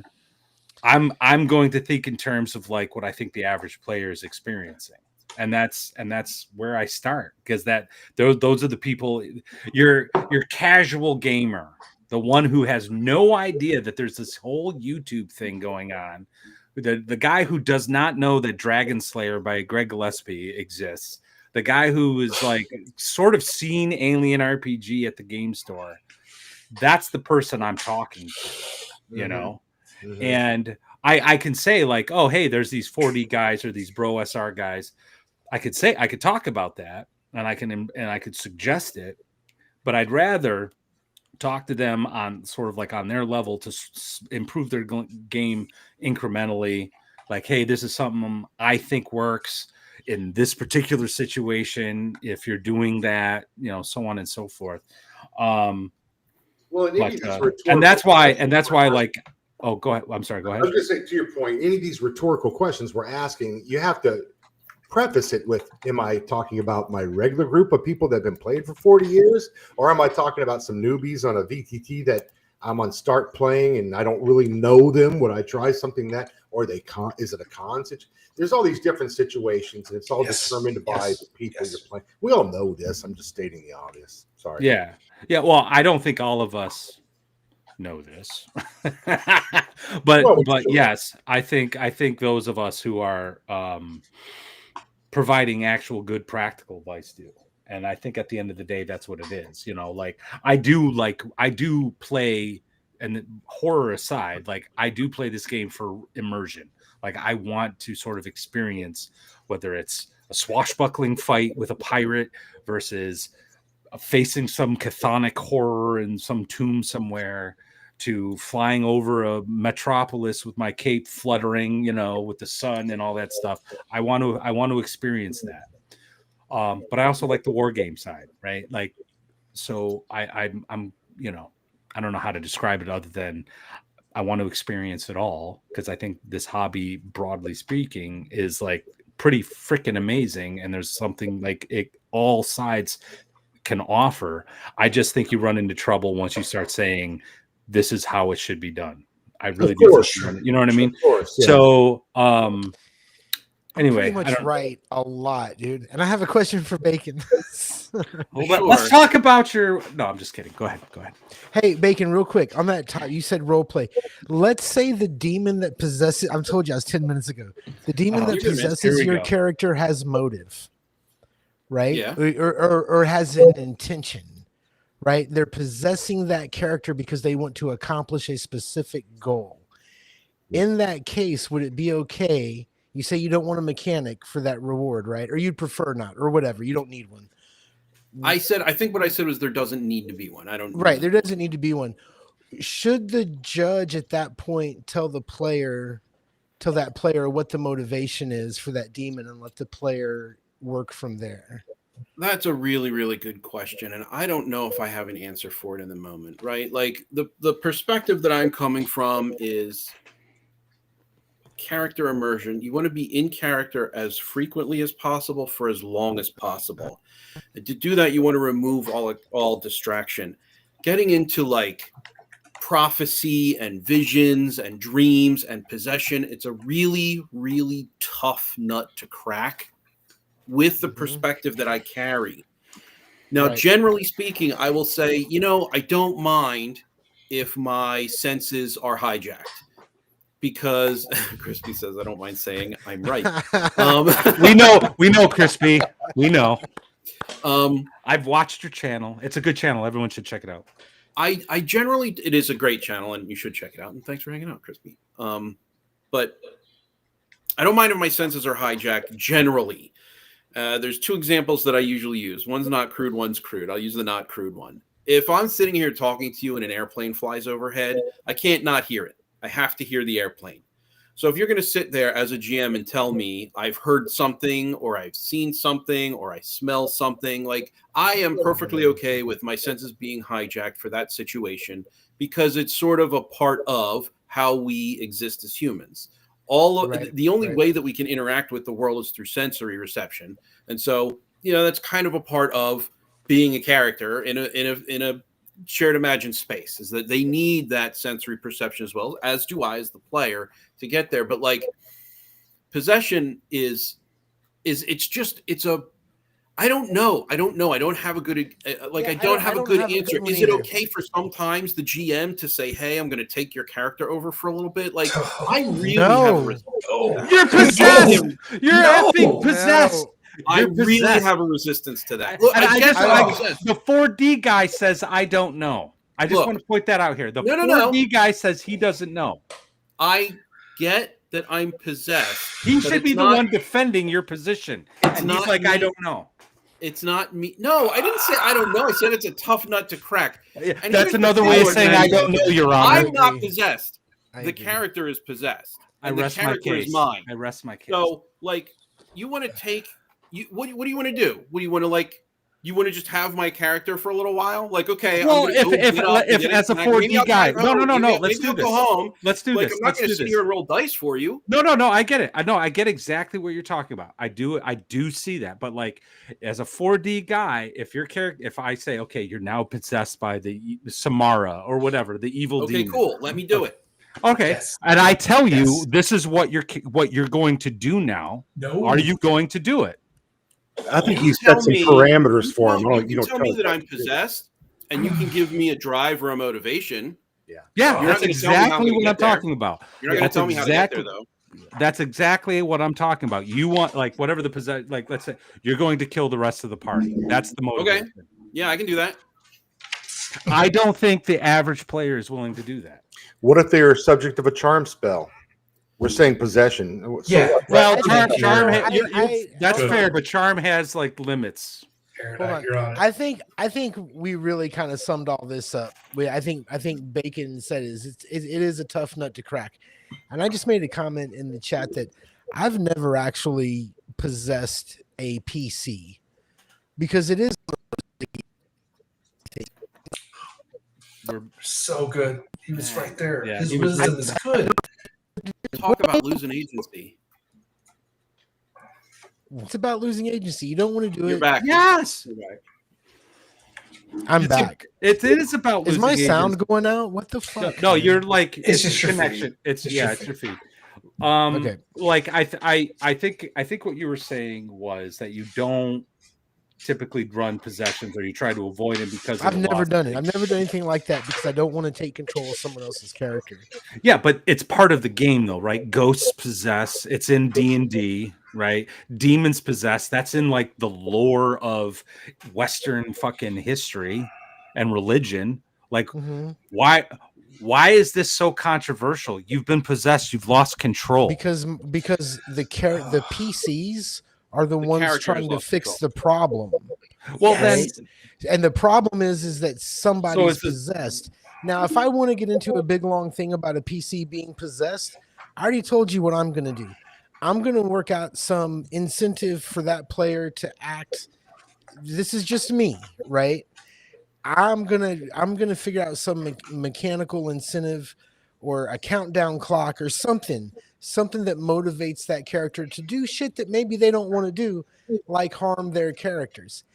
If I knew that all the time I was going to be playing with great role players, then I'd probably whisper in their ear, "Hey man, you're possessed by a demon, and this is what this demon wants."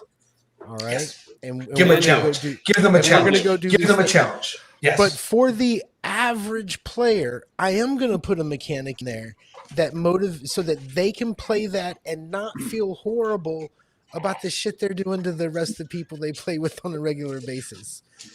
If you take, I don't like the idea of taking that away, and that's all I have to say about that. It's a tough nut to crack. There's I'm not willing- a clear answer. There's not a Well, clear answer. I think. And Oh, go ahead. I think that the answer, though, is somewhere in the middle. It is mechanical and it is agency, and sometimes we can find a way to lattice this a little bit. And I look back at my 1990 Ravenloft Realm of Terror, my little name that I wrote back, Good job, Mark. 35 years ago, and it has a wonderful staging where it talks about stage 1, the enticement, stage 2, the invitation, stage 3, the touch of darkness, stage 4, the embrace, stage 5, creature of Ravenloft, stage 6, Lord of the That's Domain. not the same possession, but No. That's not what I'm saying. What I'm talking about is the opportunity for agency and choice merged with a little bit of mechanics. By the way, there's reward mechanics and punishment mechanics that are intrinsic within this. It's transparent. The players have a chance to be able to make informed choices. Very important. Depends on the system to a certain degree. And a lot of this does have to also be sufficiently articulated, perhaps when you're vetting a group, when you're starting a quote unquote campaign. I don't think you will ever win whenever you tell someone they don't get to play a tabletop role playing game. You're going to lose, whether it's that player in that moment or long term. You've seeded something with the other players that there might come a point where they just get to be an audience. Give them what the answers are, what we were talking about a fucking hour ago. Tell them what they see, they think. Tell them not what they think. Tell them their senses. Whenever they're under the influence of hallucinogens, whenever they're in a dream state, you can play with their senses. Let them play. Let them choose. Throw some dice mechanics out there as you see fit, but never usurp the player part of player character. So take out charm spells, take out fear spells that force players to run away, take out possession. Help develop them to become better players. Oh, nah, that's no. You want to built- cultivate their it's ability the to mechanic- enjoy the game in different ways. They can Matthew. still enjoy it. They can still like Don't take it away. Never take it You've away. been possessed. You've lost control of your character. You've suffered from a fear spell. You have to run. You have to go this way. The fear spells rules tell you have to go If the rules are there, Yeah, Yes. and that's what the possession Okay. said. You no longer have control. You've been Okay, possessed. so here's your challenge. Here's your challenge. All right, how do you present that to your player in a way that does not feel like you have divested them of their opportunity to engage? That presupposes the entire point of this argument, so I'm not going to answer that question. The issue is the player. The We issue are of not in a court of law, Matthew Thomas, right now.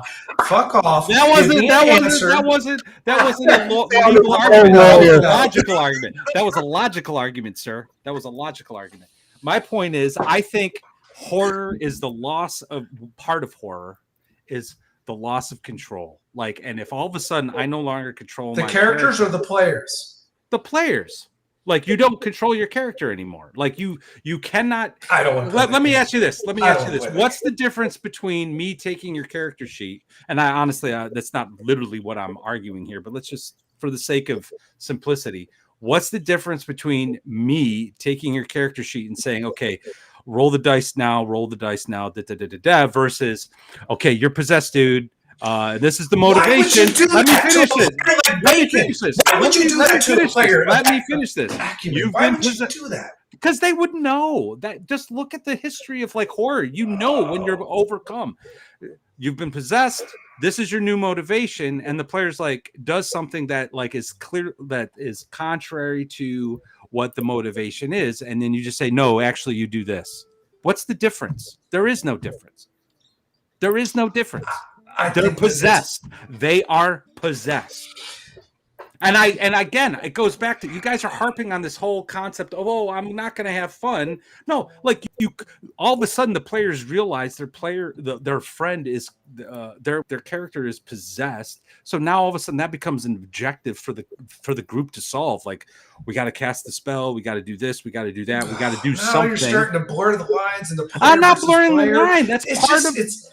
I'm not blurring any lines. That's part of the game. You no longer have control. If you tell this guy down here that he does not get to make choices, you have robbed many people of the chance to witness. And I would argue, he said the joy of someone having a breakthrough moment creatively, engaging in the system, engaging in the situation, engaging with the people at the table. You've absolutely thrown that to the side. You don't get to see Robin Williams as anything but a clown. You don't get to see 1 hour fucking photo because you don't let him do that. You don't. Well, I mean, I want to answer the question, what's the difference? Go ahead. Oh, was what? Gary talking? Sorry. Oh, I'm sorry. No, my bad. Go ahead, Bacon. I just want to, like, you asked for what the difference between me rolling dice while you play my character and you giving me the motivation to play my character. Like, what's the difference between those two things? Well, no. The difference, and then me correcting you when you do it wrong. What do you mean correcting me when I do it wrong? I tell you what what the motivation is, and then you, the player, do something that doesn't add further or advance the motivation. Again, I'm telling you, your average player is going to metagame this. Okay, I know what you would do because you're like a good role player, but I'm asking your average player. They're what going. does that look like, Matt? Them metagaming it, the situation. I'm possessed. I didn't want to be. Now what are they going to do, or how are they going to play that? Well, I mean, go ahead. I'm sorry. I didn't mean to interrupt. I was just going to say, like, if the possession is you're going to kill your friends, and they half-heartedly attack, they start talking about using the flat of their blade, or I'm only going to use my fists, or this, that, anything to try to like mitigate. You know what I mean? They're metagaming. Like, if you're asking, okay, I'm going to take this onto myself because that's all I can do. If you're telling me that I'm demon possessed or poltergeist or ghost, whatever, doesn't matter. I'm possessed, and my new motivation is to murder all of my friends in my party. They're going to die, and I am going to kill them. Period. Word. I'm not pulling punches. That's what's going to happen. If I am possessed, to maintain the verisimilitude of the world, to maintain the believability of the setting, to maintain the internal logic of the game, I'm going to kill them all. No, I'm going to run all my new players through a possession soon. I know the rest of them on my table now. Yeah, Session 0, except yeah. But But like, do I have to run a session 0 for a freaking game mechanic that's like could happen? Because again, that's what ghosts do in like I think almost every edition of D&D. They can. I think you run a session 0 anyway, and you can talk about these things if you want to. On the off chance, okay. Well, okay. No. It's just if you are planning on possessing people, I think that's something that you should bring up. I don't know if I'm gonna plan at a session 0, but like if like 20 sessions down the line, I'm like, oh hey, I got this cool monster that can possess people. Well, session 0 is a living document. It's not set in stone. Like it produces a living document. It's not set in stone. If you end up doing this to me, first of all, if I am at a table and I get possessed and my character is now forfeit, it's surrendered to the GM. I'm rolling up a new character. I'm going off camera and I'm leaving the game. You don't need me here. I'm not going to just sit here and be a dice roller. You can get a random dice roller online on any given website. You can make them roll the dice. I'm not doing it for you. That's not why I came to the game. I came to the game to play the game, and I get it. It's a game. There are mechanics, but like the broader point to that fact is that we came here to play the game. You're limiting someone from playing the game. I get that there are elements within the game that require specific outcomes. But sometimes, sometimes those outcomes are ill-conceived, and sometimes they prevent people in the way that they're executed from playing the game. If the average player is incapable or unwilling to execute on a specific situation faithfully, then good faith. I don't know what to tell you. Like previously I said that I have been in a fortunate position recently where those are not the players that I'm playing with at the moment, right? Like I don't have to experience people trying to game the system. I don't have to experience people trying to win.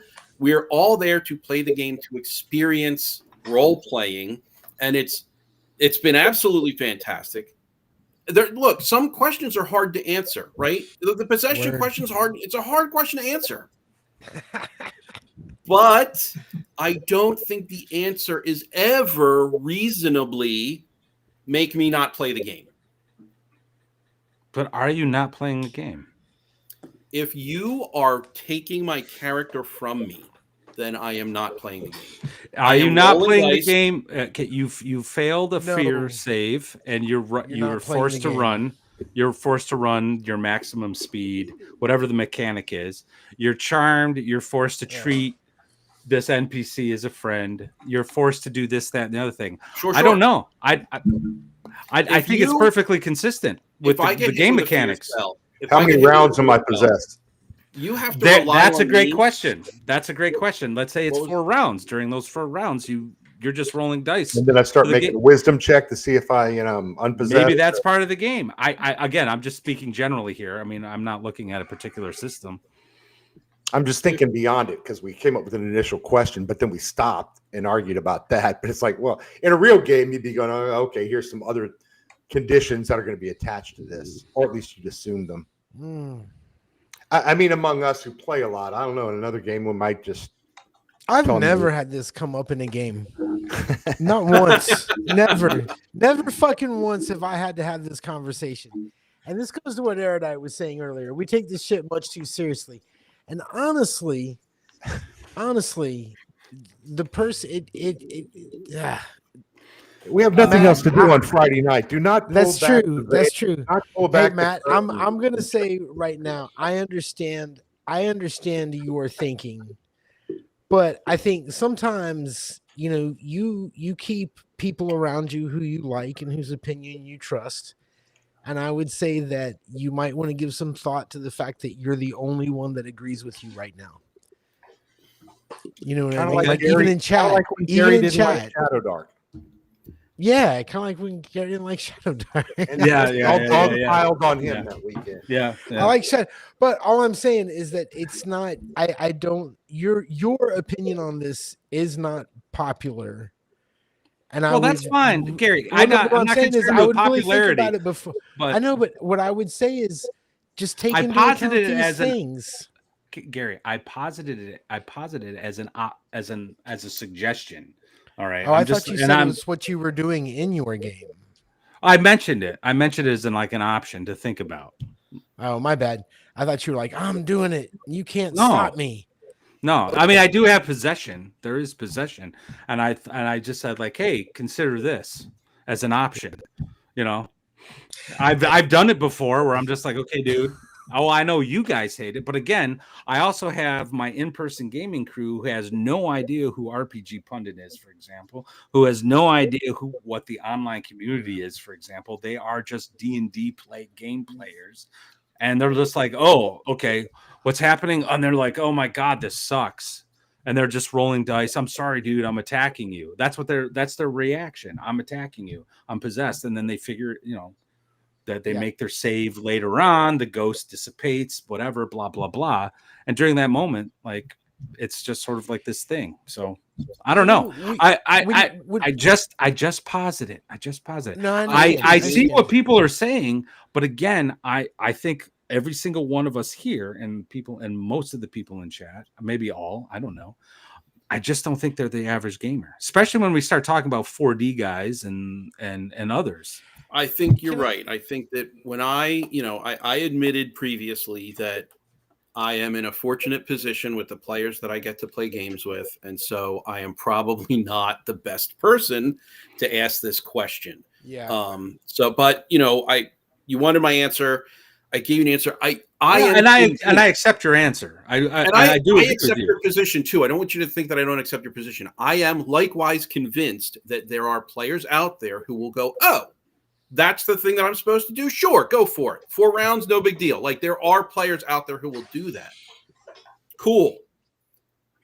I don't happen to be one of them, and so I didn't mean to turn this into a big fight or anything. I just welcome to the second every week. Bacon, welcome to the second watch. Yes. I thought we were going to talk about Frankenstein, the wolf. Bacon, just to reinforce upon what you just shared for a second, like my buddy's wife and one of my new guys, him and his wife, they have largely just vacated all of their games except our game of 7 people.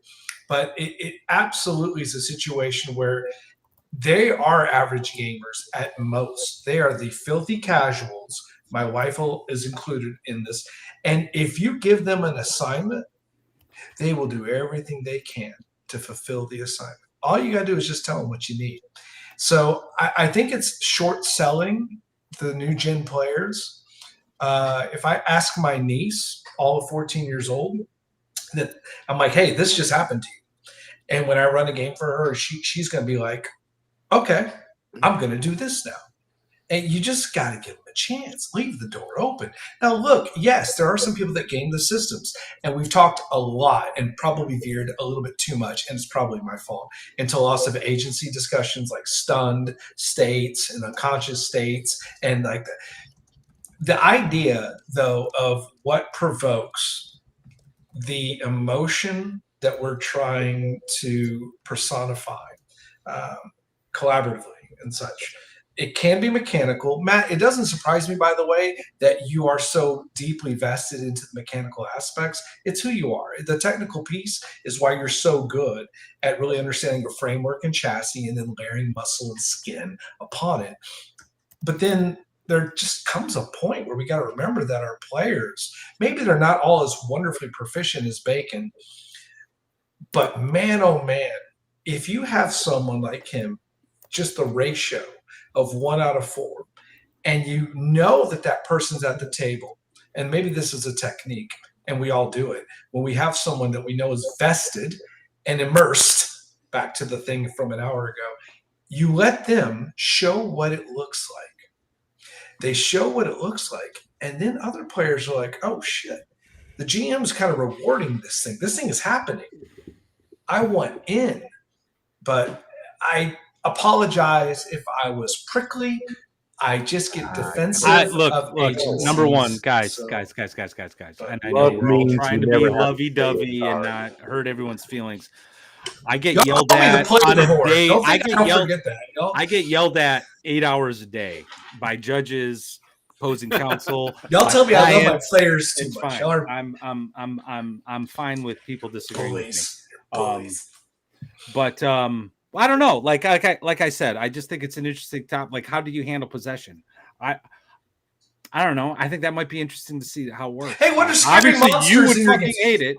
Obviously, you would fucking Hey, hate it. let's change the topic. What are the scariest I don't monsters hate it, in and it role is a playing part of games? the Well, game, and I'm happy one of the because- questions I actually wanted to ask everybody: do you all have like a favorite horror module, and if you don't have a horror module, do you I have came like a prepared. movie that you've like based the game off of?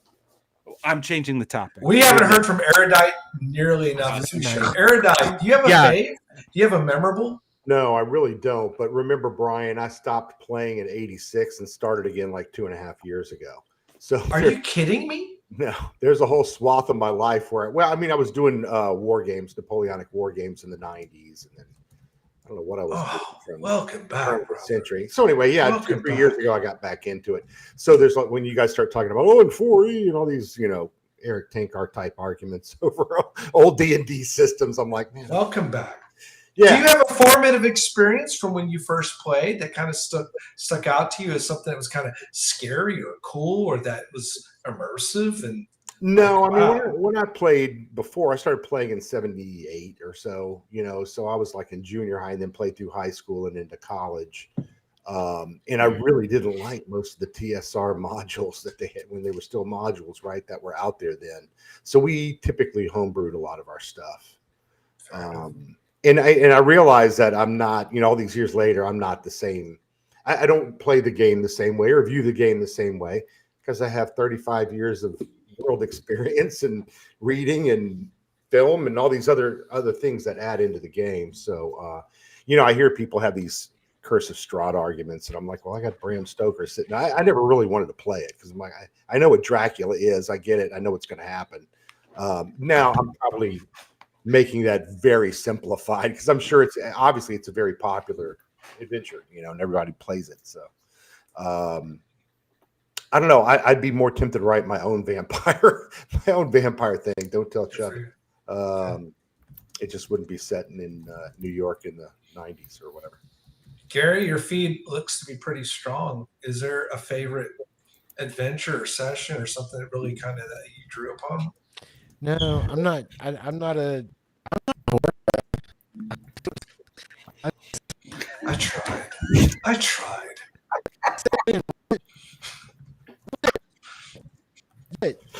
Is there a certain Every if you ask me time about you a scary talk, moment- Every time. It's not you, it's us. It would help if y'all told me going on. All I know is I start talking and everybody just starts making It starts fun of me. messing up. so- It's nothing you're doing. It's your connection. Oh. You can't control. Yeah, I don't know. I don't have any. I don't use a whole lot of modules, and I don't. I'm not a big horror guy. I think it's just a genre I never really got into. What about spooky though? You're pretty good at bringing forth. Well, I think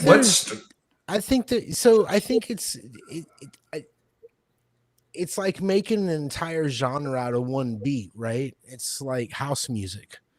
You know what I mean? It's like you have a whole genre of music for this one kind of beat, whereas it should be an ingredient in the whole soup, Spooky. If I'm running a game, I will start and I'll start describing things, and the way I'm thinking about them and visualizing them and trying to relate them to the player, it will come out spooky, and we'll have those, scary whatever moments. But I mean, I never think of it as I'm going to run a scary game because I don't know what my players are going to do, right? Are my players even going to let it be scary? Are they going to, what I mean? What's going to happen that night? So yeah, no, I'm not. And some people just love the horror. Like Matt is always like the darker the better.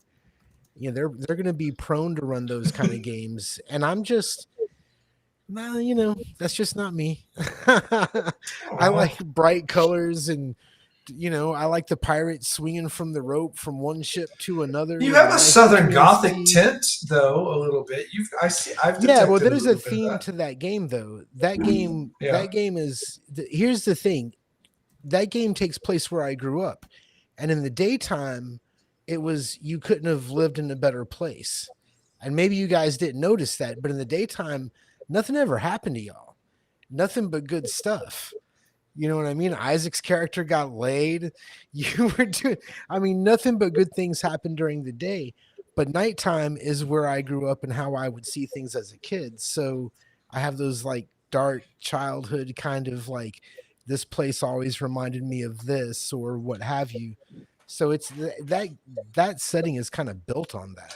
But that's an important element in what you're trying to achieve, because if you bring light, you can identify darkness. A little bit of joy, sometimes a little bit of decompression allows you a contrast. And then you can find the tilting point sometimes with a character situation to kind of Jacob's Ladder, dance hall, tail between the legs, dancing pretty chick. That's weird. Like you can find a little bit of that inversion or perversion. Maddie, what about? Oh, sorry. Go ahead. No, you're good. Go ahead. We're running a little late. I need to go check on someone real quick. Go ahead. Oh, no. We're gonna keep going until we're done. All right. The judge has spoken. The new judge. You're goddamn right. You're damn right. You're damn right. Maddie, Maddie, what would be a go-to comfort food or something you would draw from if you're trying to present or facilitate 4 hours of? If you're going for a one shot, I think the focus should be on mechanics, especially if they're different from what you're used to.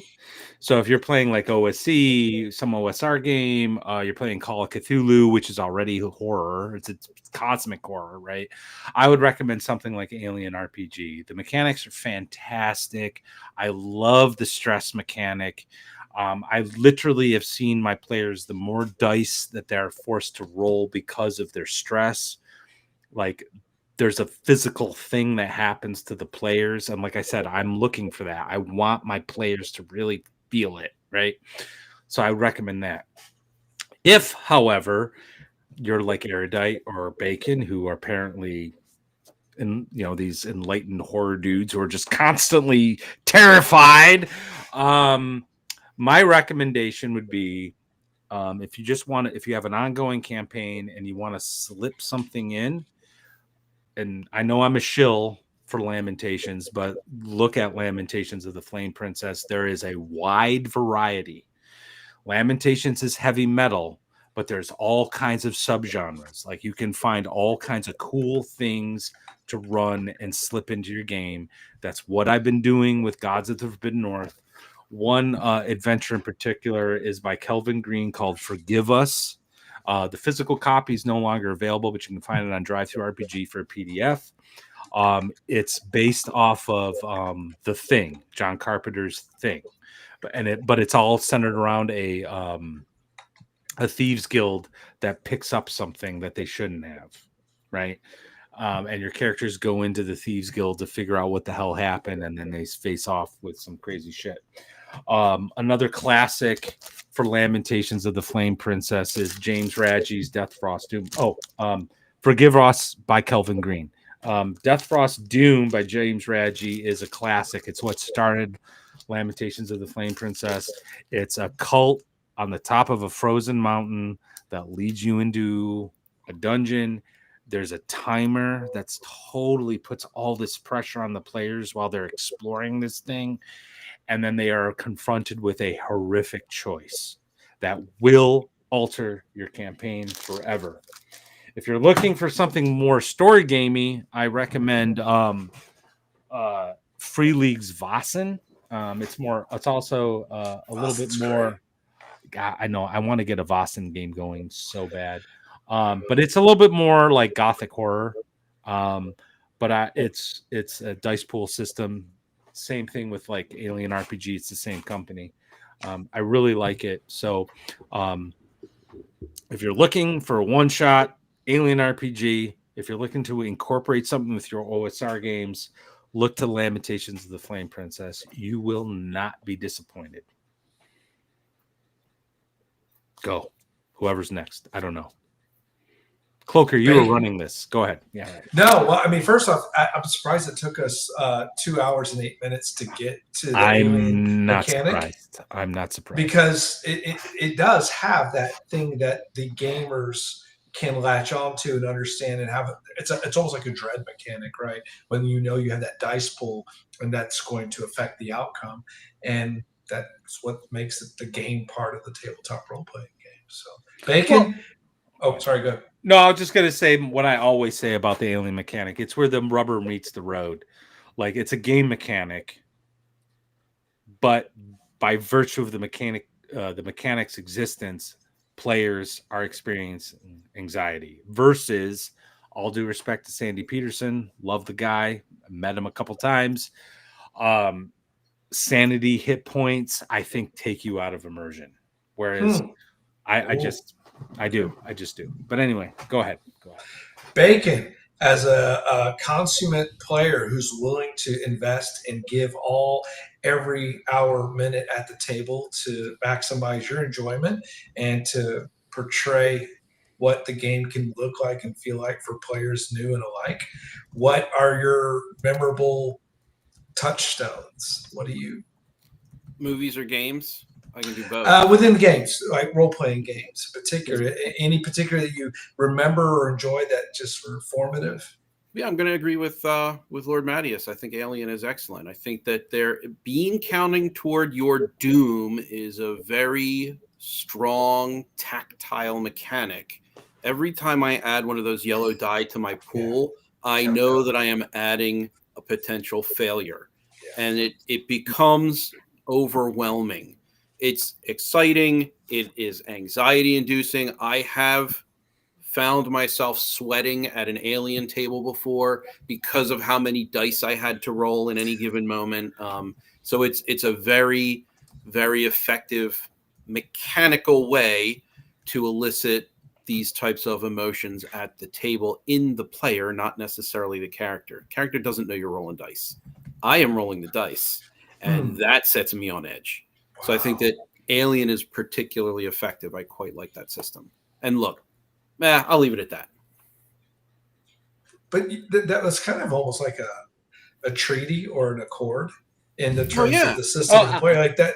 I'll also play a game in Lord Mattias's wheelhouse where he's taking possession of me. I don't care. It's like, if I want to play a game, I'm going to play a game. I'm trying to get away from this conversation. I just have strong opinions. Thanks, Cloaker. No, I'm just kidding. I'm kidding. I would say you guys would agree. No, Bacon. Everyone knows I love bacon. I mean, trust me, I love bacon. Bacon is one of the smartest guys in this, but not just because of the way he talks, because he does the work. He does the fucking work. So when I disagree with him, I mean, it's legit. It's good faith. It's not some snarky bullshit. So I appreciate it. Like I don't want to use the word humbled, but this evening taught me something. So, and I appreciate it, everybody. So thanks for bringing it up. Rub salt in the wounds, Cloaker. No, I'm just kidding. I wasn't trying to do that. I thought that it was actually a good kind of self-discovery. Like the player and the character, there is a delineation, right, in these elements of the game. And the better that we understand and seek to be able to find that appeal, remembering that the player will always be the centric part of all of these elements, mechanical and narrative. All right, so here's mine. And I do agree with that. So here's mine. And your mileage may vary, and it's okay to curse me. If I had to choose a one shot that I was going to run on a regular basis, I would actually choose something that was just incredibly derivative. It's kind of controversial. I just put it in chat. And I bought it on a lark, and it was actually not a TSR module. It got into trouble for being labeled as a TSR module. It came out about 15 years ago. It's called Insidious from a little company called Diecast Games. It had a lot of elements that allowed for immediate immersion for players and the GM to run. You had a small little town, Sheridan Springs. You had people that were missing, creatures in the woods, noises in the cemetery. It had a really mysterious stone obelisk in the middle. Lots of things for people to be able to interact with, make decisions on. It starts off as fantasy, but it can slowly start to become a very, very horror genre type of situation. You can boil the frog, to Gary's point earlier tonight. You can dial or ratchet it up as you need. It was a great convention game for me to run, and a great introduction to my Ravenloft style. Speaking of, if I was going to run a campaign, I actually think the best product ever made for the Ravenloft line that I was able to take something small and make it bigger based upon my players. I actually have two answers. The Castles Forlorn set as an extended, fully fledged campaign setting with its whole Scottish Loch Ness monster, all that that whole atmosphere. But you see it tonight. It's here. He's peeking over my shoulder in the chat. Does anybody know who this guy is? Caveman lawyer. No, it's not. It's not. It's not. So, 1, 2, 3 in chat. If you know who this guy is, I'll buy you a beer sometime if I see him person. Okay, so that is actually Clyde Caldwell, but he's actually representing himself as the bard Harkin Lucas from 1991 Feast of Goblins. This adventure, if you can ever find it in nice condition, has all the maps, all the towns, all the domains, everything that you need to run a 10 to 15 session campaign of horror or terror that has incredible beauty and absolute devastatingly cool horror, with a lot of opportunities to pull upon certain tropes that new players can identify with, along with extended character investment scenarios that deep into the campaign, your players who are veterans will start to fear. That's what I've got for you guys, and I'm going to shut up for the rest of the stream. Erudite, what module bring that you like that brings horror that you'd like to play, that you'd like to run? Especially as a guy who's like coming back to the hobby, you know. Well, I came back into the hobby and said, "Oh, they have this thing called 5e now. That's where D&D is." So I got those, learned that, started playing that, started running that, and then quickly found out there's this other thing called Shadow Dark, and that quickly grabbed my attention because I was fed up with feats and just all the crap and bloat and everything. I mean, 5e is a good game. It's a great game. I'd play it if somebody wanted to run it and all that. I just don't want to DM it or GM it. So Shadow Dark appealed, and I've been on that tangent ever since. I will say most of the horror stuff in Shadow Dark really isn't that horrible to me, but tentacles and bloated frogs and way too many mushrooms, all that. But it's the same in a lot of these sword and sorcery games. I do like the games with demons and devils and dragons and unusual high level baddies as opposed to the regular stuff. Gibbering monsters, however you pronounce it, is not all that scary to me. And they'd be great if they could move. They could move around the room and move a little faster. Then they'd really be threatening. It would be great if someone who likes Shadow Dark, wrote some stuff that kind of embraced horror a little bit more.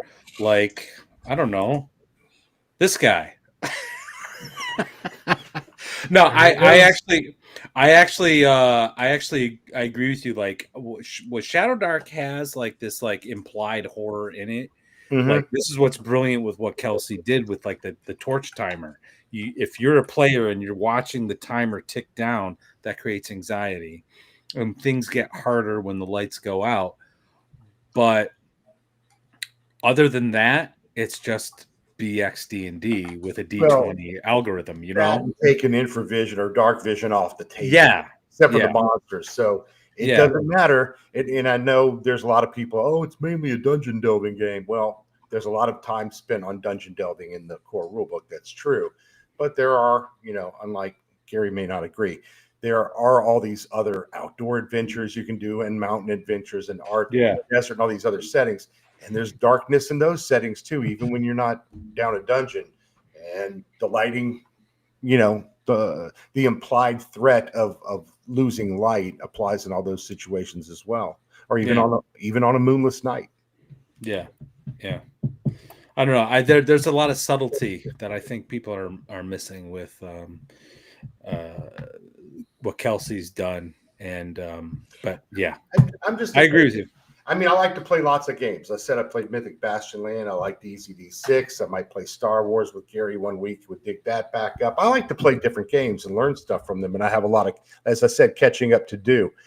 However, if I'm playing the game that I play the most of, and right now that's Shadow Dark, I buy lots of stuff. I look at all the chubby stuff, but at the end of the day, I'm going to wind up writing my own stuff. And it's probably because I'm the kind of person that likes to create my own stuff.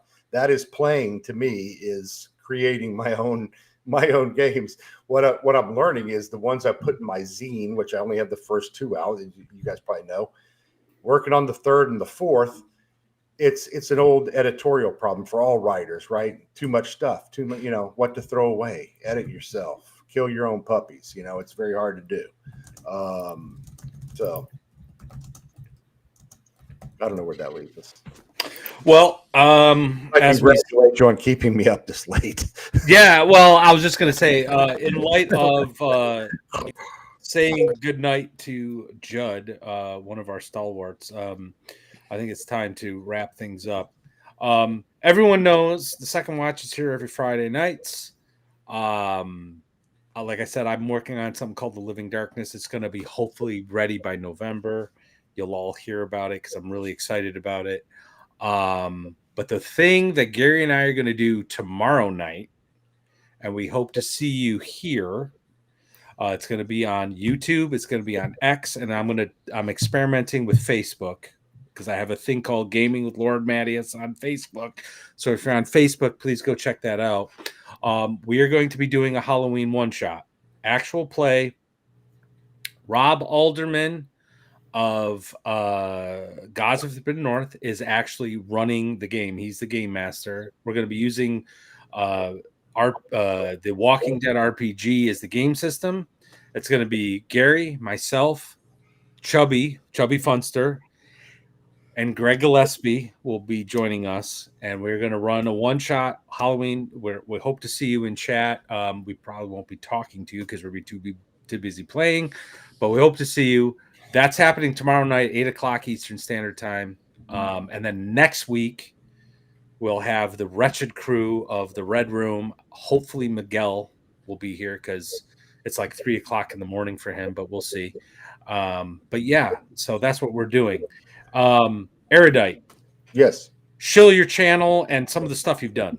Go. EruditeDM.com, or check me out here on the YouTubes. I make a bunch of videos, but they're not all about Shadow Dark. A lot of stuff, and I have a lot of other Shadow Dark YouTubers that I invite on the channel, and we talk about stuff and collaborate, like Watcher DM and Rune Forge Tabletop Gaming. We've kind of gotten to be friends. We're the ones who all played Mythic Bastion Land together, so I do love the community, the whole thing, and I suspect all of you do as well.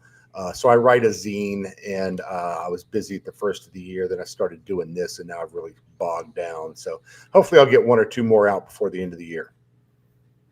And they're on drive-through and all that. Yeah, and I actually have Warhorse, and I love it because it gives you it's super detailed. I absolutely love Warhorse. Real quick, Jeremy Hart's been in chat. Forgive me, man, for not saying hello. Thanks for being here. Dude's got a ton of monsters and stuff that he's written with Adventure Seeds. I think on Drive Through RPG. I've seen the guy's artwork. It's very good. Check it out. Bacon. Shill your stuff. Go. I have a YouTube channel, Better with Bacon. I talk about a lot of stuff that doesn't matter when you get to the table. Bullshit. Word. I try to be very thoughtful in my approach.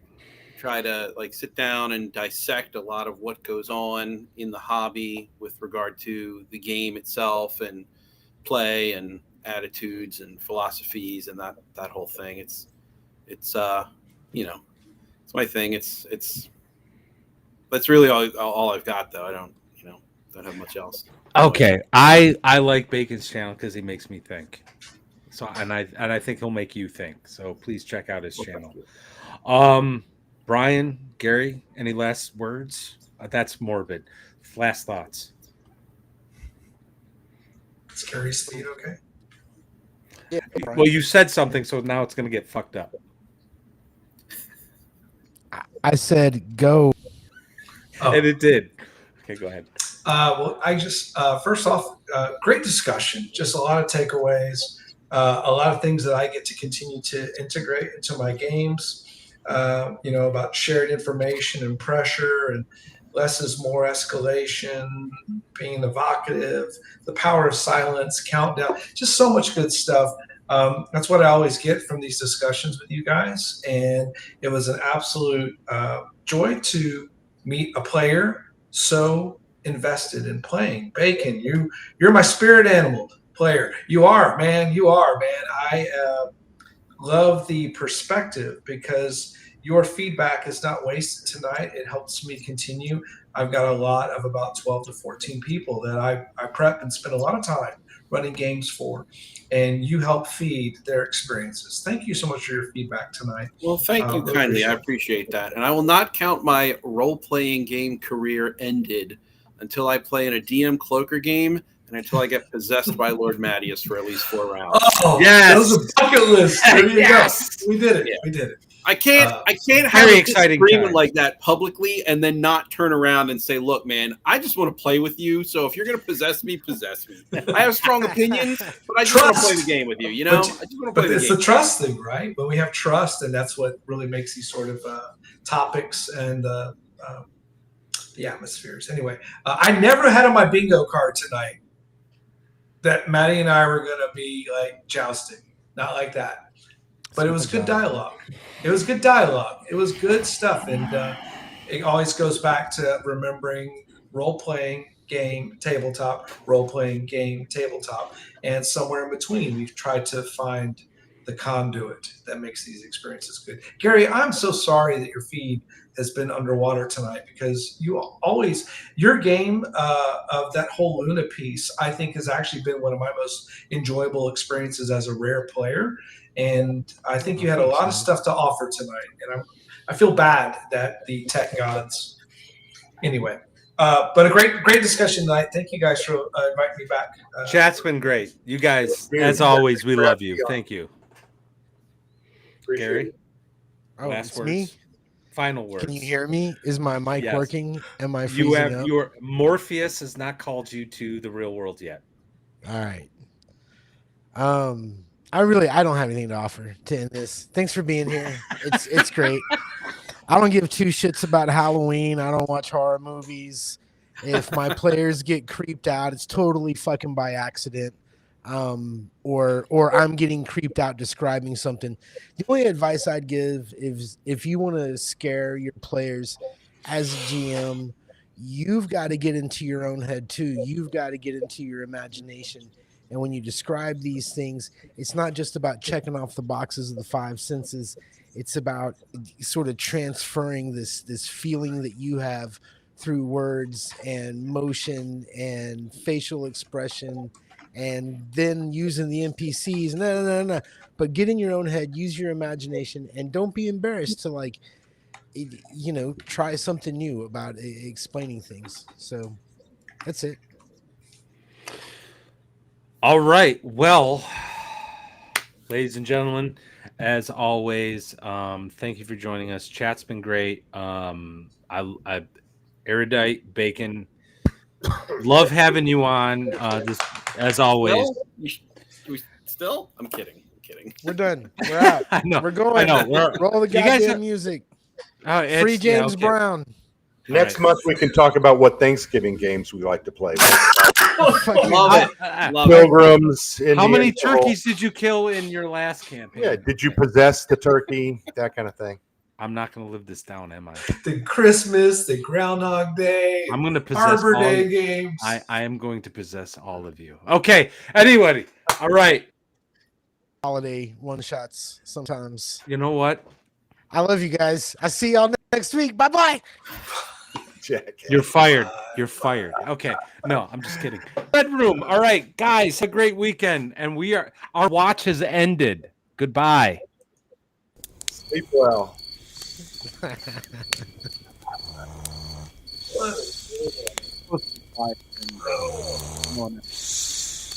Including me.